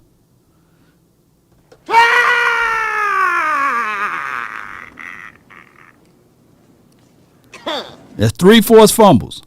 5 sacks, and we all know it's 4.5, but Pro Football, in their references, they rounded up. They said they don't have a half system, so they rounded that number up. So he had 4.5 sacks. He had an assist sack.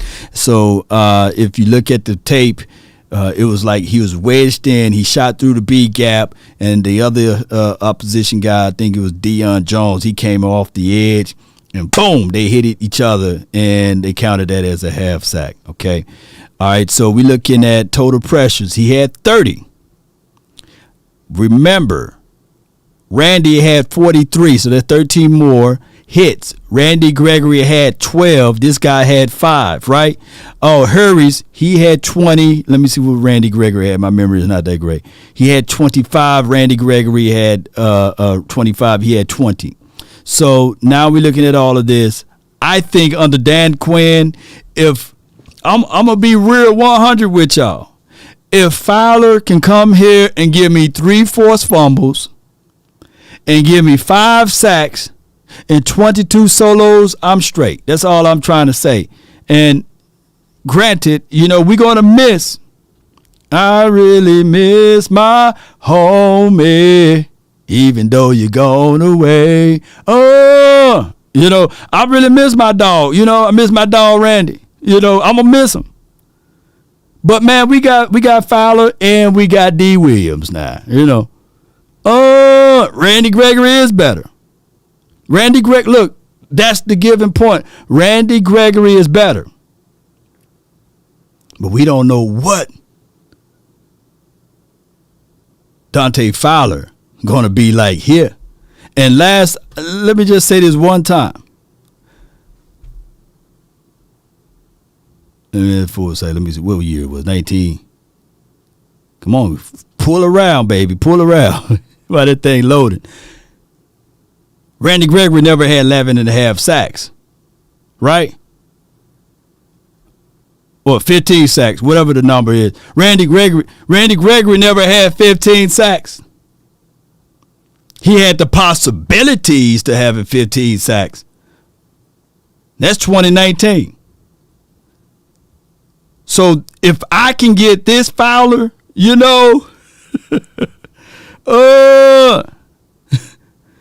I really miss my homie, even though you're gone away. I never seen this dude have multiple sacks. Let me just say, I'm not raining on him, but he had 4 sacks in 2020. Let's see what he had in 2018. 2018, he had 5 sacks. 2017, Come on, pull up 0. I'm pulling up his resume. 1 sack. So that's what y'all fighting me over? In 2015, what he had? That thing trying to load. 0. So I'm not finna cry over that. Should I be crying? You want me to cry over the possibilities? 704, man, you live. Am I on? Yeah, you live. What's good with you, man? Oh, that's awesome. Hey, first time caller. Appreciate you, man. Got Diamond Day here. Appreciate you. Hey, I'm trying to understand this whole thing with Randy Gregory. He's like potential energy and kinetic energy, you know? Right. You can have all the potential energy you want, but we need some kinetic. We need something moving right now. Mm-hmm. And the guy never played. And when you count on people that don't produce or are not available, they will let you down. And maybe this happened for a reason. Yeah. You know, maybe if I don't think everyone remembers all we did for him. Yeah, it was a lot. Paid him through all the issues, and I'm not saying, hey, I love him. He's a great story. Mm-hmm. But the thing is for the fact that he wanted to leave and was willing to leave, we don't want that. Mm-hmm. We don't want that because he wasn't committed, or he wouldn't have left. Right. You right. And I think we're going to be just fine with us. Dee Williams is going to be a very good football player.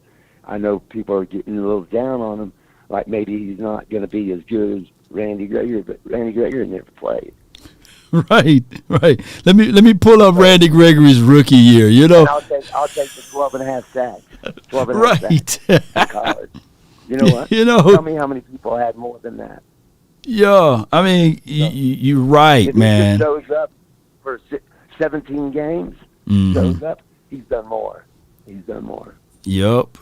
It took us. People don't like part-time. We drafted Randy Gregory in 2015, and he didn't get 5 sacks and 1 forced fumble until 2018. Now I do know that context matter, but man, at this point, he was our 2nd round draft pick. He was the guy that we took a risk on.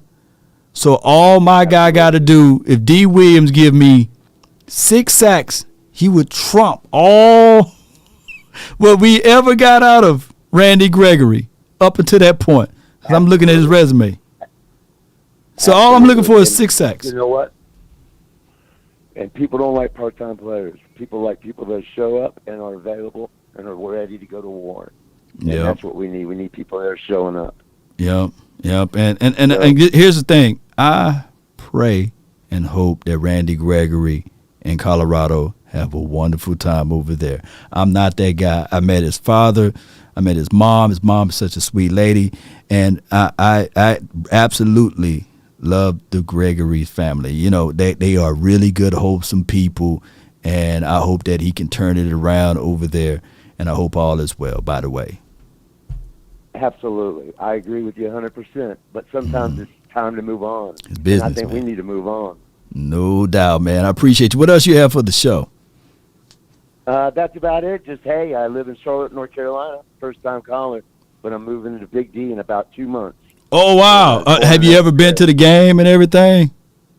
Oh, yeah. I've been to the old Texas Stadium, you know, where God used to watch us. Right. Okay. Well, God, yeah.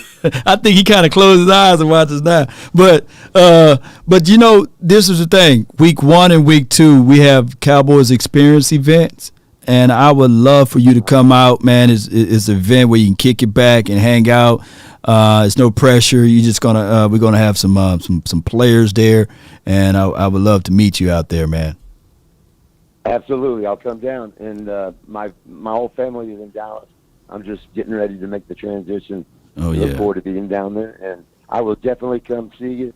And thanks for everything you do, all. You're awesome, man. Thank you. Nation. Chris Nation, baby. Yeah, Law Christopher Nation, baby. Y'all better watch out. Name change coming soon. All right, 267, you live. Turn your radio down. Turn your radio down. Well, Hey, did I talk to you already, or this is your first time? Because I got the order wrong. this is my first time. Okay, what you got for this episode? Yeah. So I'm talking for the receivers. Mm-hmm. The wide receivers. Hello.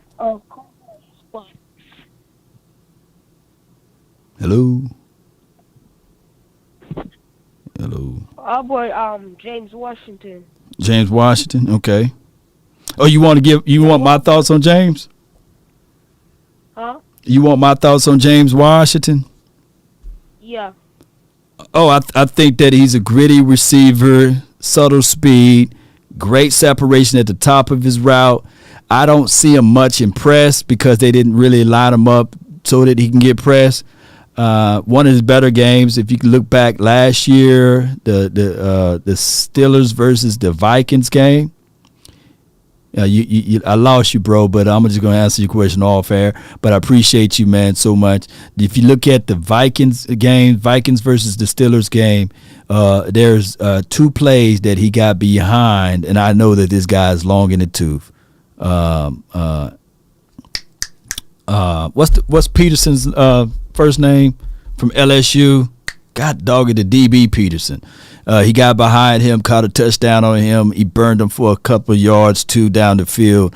So Patrick Peterson, yeah. So if he is able to burn up Patrick Peterson, and I know Patrick, he's not the old Patrick. Well, he's not the Patrick Peterson of the old, right? But he is old now. But he burnt him for a touchdown. So he torched him. So I think that what you get out of James Washington is similar to what you get out of Michael Gallup. Yeah, Patrick Peterson. I'd be so ready to say Adrian Peterson, but it's Patrick Peterson. But I got the last caller of the hour, has been locked. and his name is Coach Marv. What better way to have it this way? Coach Marv, what's good? You live. What's going on, Law? Nothing to it, man. I see y'all. I see we got on this thing with Randy Gregory, and Randy Gregory is gone. This is it. Randy Gregory was a hell of a football player. Yeah. I think once he got himself straightened out, you start to see all the things that Randy Gregory can do when he's on the field. And if he wouldn't have missed 4 games this year because of the injury, right? I think he had a little problem with his knee as well, right? As well as with his calf, and it turned out that he had a shoulder problem coming out of last season too, with maybe a little rotator cuff type thing. So he played through that as well. Yeah. You're talking about a guy, if he had played all 17 games, you're probably talking about a double digit. A double digit sacks year this year. But we move on. I don't want people to discredit Armstrong as much as we are. Armstrong played well.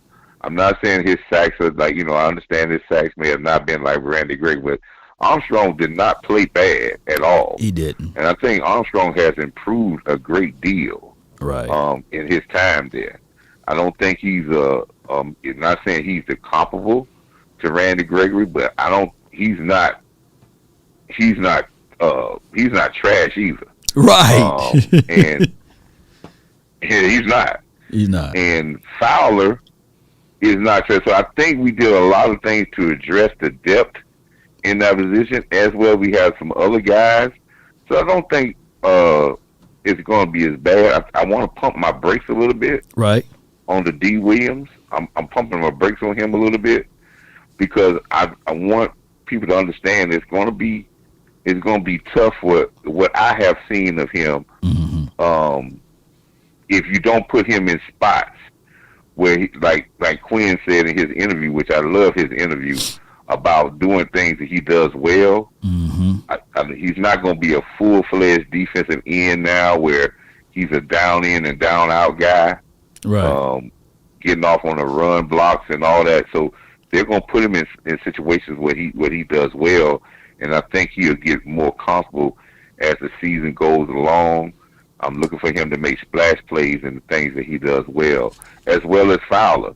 I think Quinn knows how to use Fowler. We're not going to see Fowler in there when teams are trying to run the ball. I think that's Armstrong's job.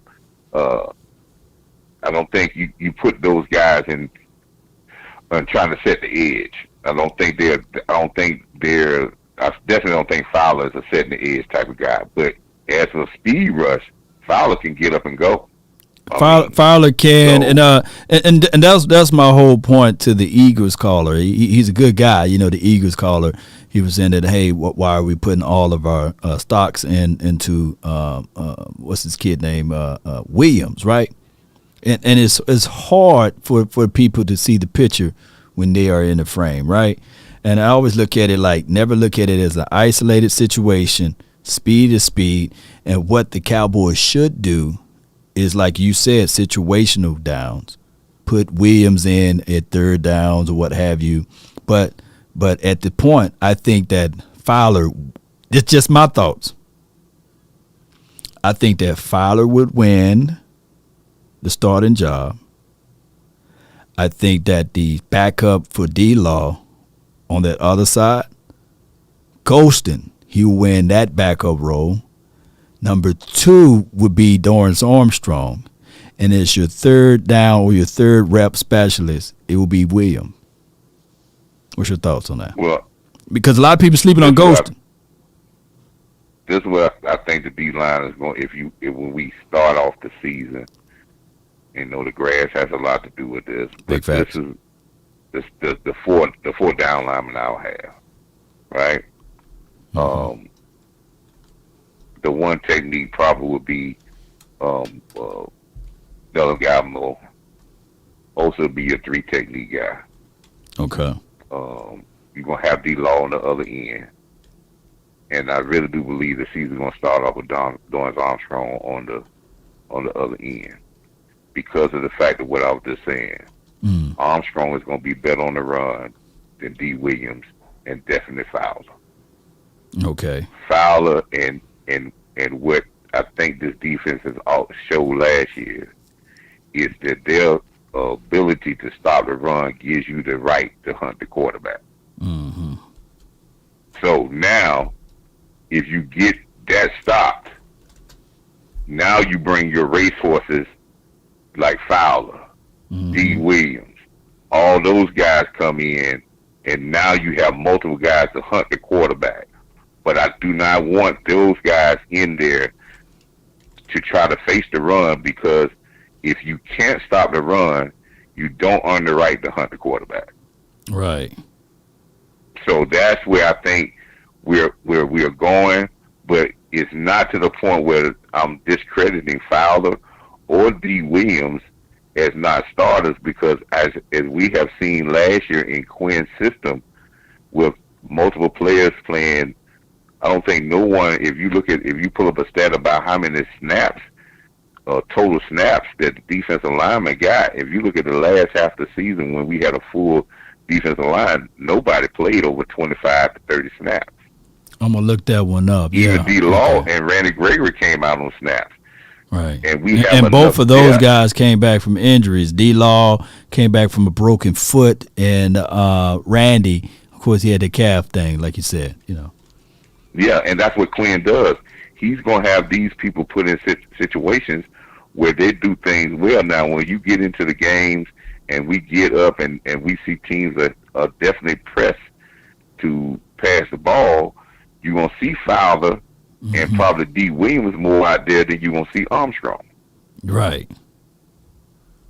But at the beginning, to set a tone, you don't want to allow them to get into short yard situations where the passes is not, where the passes can come out quick for first downs.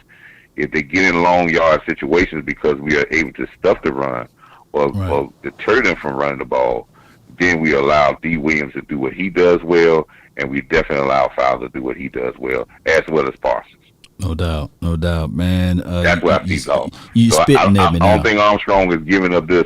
I know the shining pieces of Dee Williams and Fowler, but if you look at the tape on Armstrong, it's not as if, I'm not saying that he had the same stats, and I'm not with that Stephen Johnson where he had the same thing as Randy. Right. But if you look at his overall play, run-wise as well as being consistent as a defensive lineman and making some plays in the run game, Armstrong has come a long way. He's done a lot better under Quinn than he did under the previous regime. Yeah, Mike Nolan had him covering the flat and dropping out of C gap to cover and actually be in pass pro, right? And not pass pro, but pass defense. And we look at it last year, we didn't drop Dorrance Armstrong at all. And the sacks that he was able to do.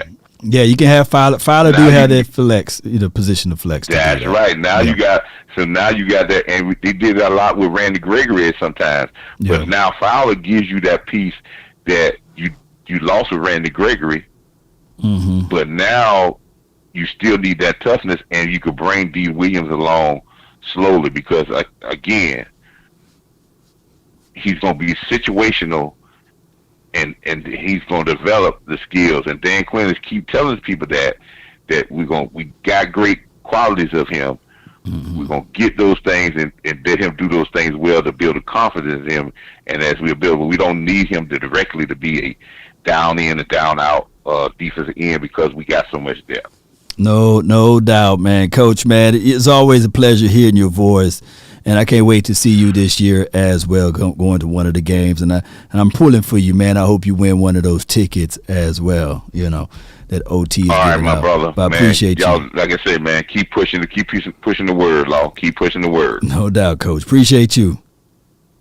That's a good call from Coach Marv, man. I'm going to tell you guys right now, I don't like Coach Marv at all, man. I don't like Coach, man. I love him, He's a guy always bringing in brilliancy of football pedigree and mindset to the table.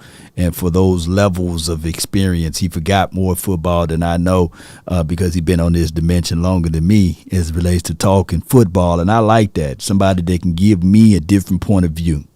Just like even the Eagles caller, shout out to him. I do like hearing from opposing thoughts. Anybody that can really just change the mindset, right? At least try to. And I love it, So this team, they got more tape, more film that will be floating around. And your boy Law, I'll be getting my hands on it and giving you guys my impressions, my thoughts of everything. For those, I hope you guys have a beautiful day today. If you're around loved ones, be sure to kiss them, let them know that you love them. Be sure to share this content as well and say, hey, I love you so much, I'm going to drop this Law Nation content on you, right? We're just sharing is caring. Shout out to all of the mods, man, for sharing this and keeping everything legit and keeping the bots up out of here. I appreciate you, mods. You guys, man, one day if I ever become a multi-billionaire, I got y'all, man. I'm going to be like that dude on Mr. Deeds to buy everybody a Lambo because you guys work. Every time I go live, man, you guys are right here in the thick of it, being my personal social media bodyguard, and I appreciate that. Appreciate those who watch this content from end to end, and I thank you guys so much from the bottom of my heart. Yeah, he said Chris Nation. now, I go by Law now to play with y'all, man. I got many of names, right? But if you can keep your head when all about you are losing theirs and blaming it on you. If you can trust yourself when all men doubt you, but make allowance for their doubting too. If you can wait and listen and not be tired by waiting. Or lied about, don't deal in lies. Or hate it and yet give way to hating. And yet don't look too good nor talk too wise. If you can think and not make thoughts your aim. If you can meet with triumph and disaster and treat those two imposters just the same. If you can bear to hear the truth, you spoken, twisted by knaves to make a trap for fools, or watch the things you gave your whole life for, broken and stooped and build back up again with worn out tools. If you can make one heap of all of your winnings and risk it on one turn of pitch and toss to lose and start again at your beginnings and never breathe one word of your loss. If you can walk with kings and presidents nor lose the common touch, If neither foe or loving friends can harm you, right? There's no neighborhood that law can't walk in, right? Supposedly. If you can fill the unforgiving minute with 60 seconds worth of distance run, then you, my friend, and Cowboy Nation and all of the rookies that's listening, have unlocked the true meaning of what it takes to be a champion. But most importantly, you have unlocked the true meaning of what it takes to be a man, Cowboy Nation. That's why we're here. There's one thing a man should always do. Mainly to himself be true. Don't never let anyone change your point of view. Don't let them do that. Unless what they bring makes sense to you. Never judge a man by sight alone, nor by the height he has grown. And when speaking, keep it at a moderate tone, because raised voices turned hearts into stone. See, in the beginning it was brother, I'll ride with brother. The morals of life, live, love, and respect for another. Then there are those who will try to be smart. They'll take a decent man and rip him apart by trying to change it and alter his heart. Those man no man should call a friend, because they bend lies around the truth until it meets their end. That's been my time. I really thank you all for yours. And remember, you're listening to nothing but the best. Let's go. Enjoy the rest of your days. I got 3 ladies over here that I got to entertain, baby. Let's go. Yeah. Nowadays, nothing really excites me. Right. Shout out to y'all super chat. Wes, Mr. 316, Sadiqua, B Wee, and Kid Art. Shout out to you. Veteran. Come on. If you're down in my management, all right. I'm just warming up a way till I old producers saw the numbers one. Different colors in my baggy light. Yeah. Chalk it up. All right. Talk of the town where you're talking. Come on. East Camden, shout out to you, my brother. Stephen White, appreciate you. Come on. Look at Barry. You guys be sure. Nowadays, nothing really excites me. Only one of me and nobody like me. Phone ringing. Check out my website, Cowboys Experience. Be sure to check them out. I can't wait to see y'all beautiful faces at the next event. This is one of our events right here. Yeah, look at the lovely faces. Everybody laughing and having a good time. Come on. Finger roll. I'm 9 years older than James Harden. He look like Law. I think I look better though. All the way. Now you're looking hungry, ribs are touching, need some food. Yeah. Now you're all on live acting surprised, but you was fooled. Boy, get out the way, it's been a day, now you're old news. Now you pull up the rookie numbers, baby. Nowadays, nothing really excites. Shout out to you, Pete.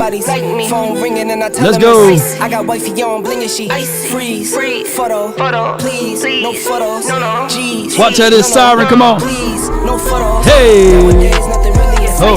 We need some milk. Come on. If it's your birthday this month, happy birthday to you all from Law Christopher Nation. Don't be stealing my name. Let's slow it down for everyone, man, and we will be back whenever any other news kick in. Hey, 1-2 step for me. Let me see some blue hearts. I gotta see the blue hearts before we leave, right? Gotta have love. Shout out to everyone. Oh man, Madman, happy birthday to you. I would sing a lullaby to you, but it is what it is. My Luther voice is not here, you know.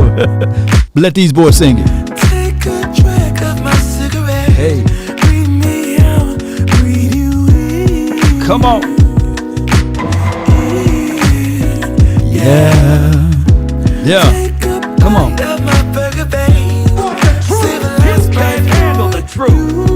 And you let the street lights hit you.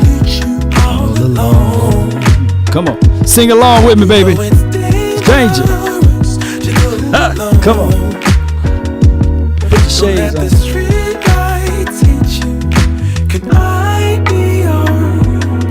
Play the tune.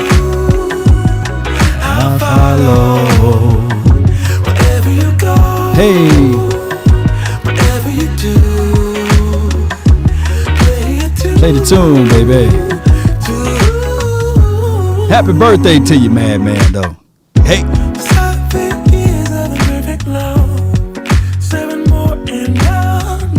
And another one. Ooh, that's fire right there, baby. Neo Soul. That's all you're going to hear when you're riding with me. All at once. Don't let the street lights hit you all alone. You know it's danger, baby. That's the world spin. Don't let the street lights hit you. Let me see some more blue hearts in the chat. If you're an Eagle fan, you can put green heart in there. I see the Eagle fan. Come on, it's all love, baby.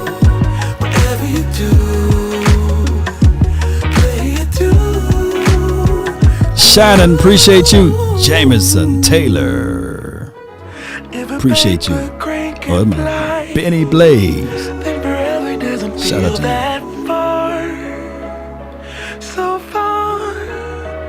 So far. If a paper crane can fly, then forever doesn't feel that far. So far.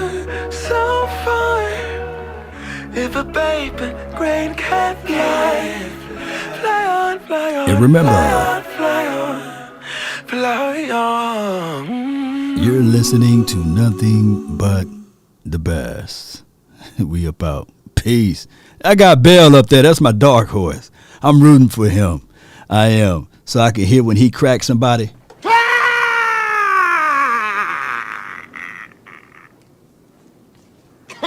I can't wait to see that.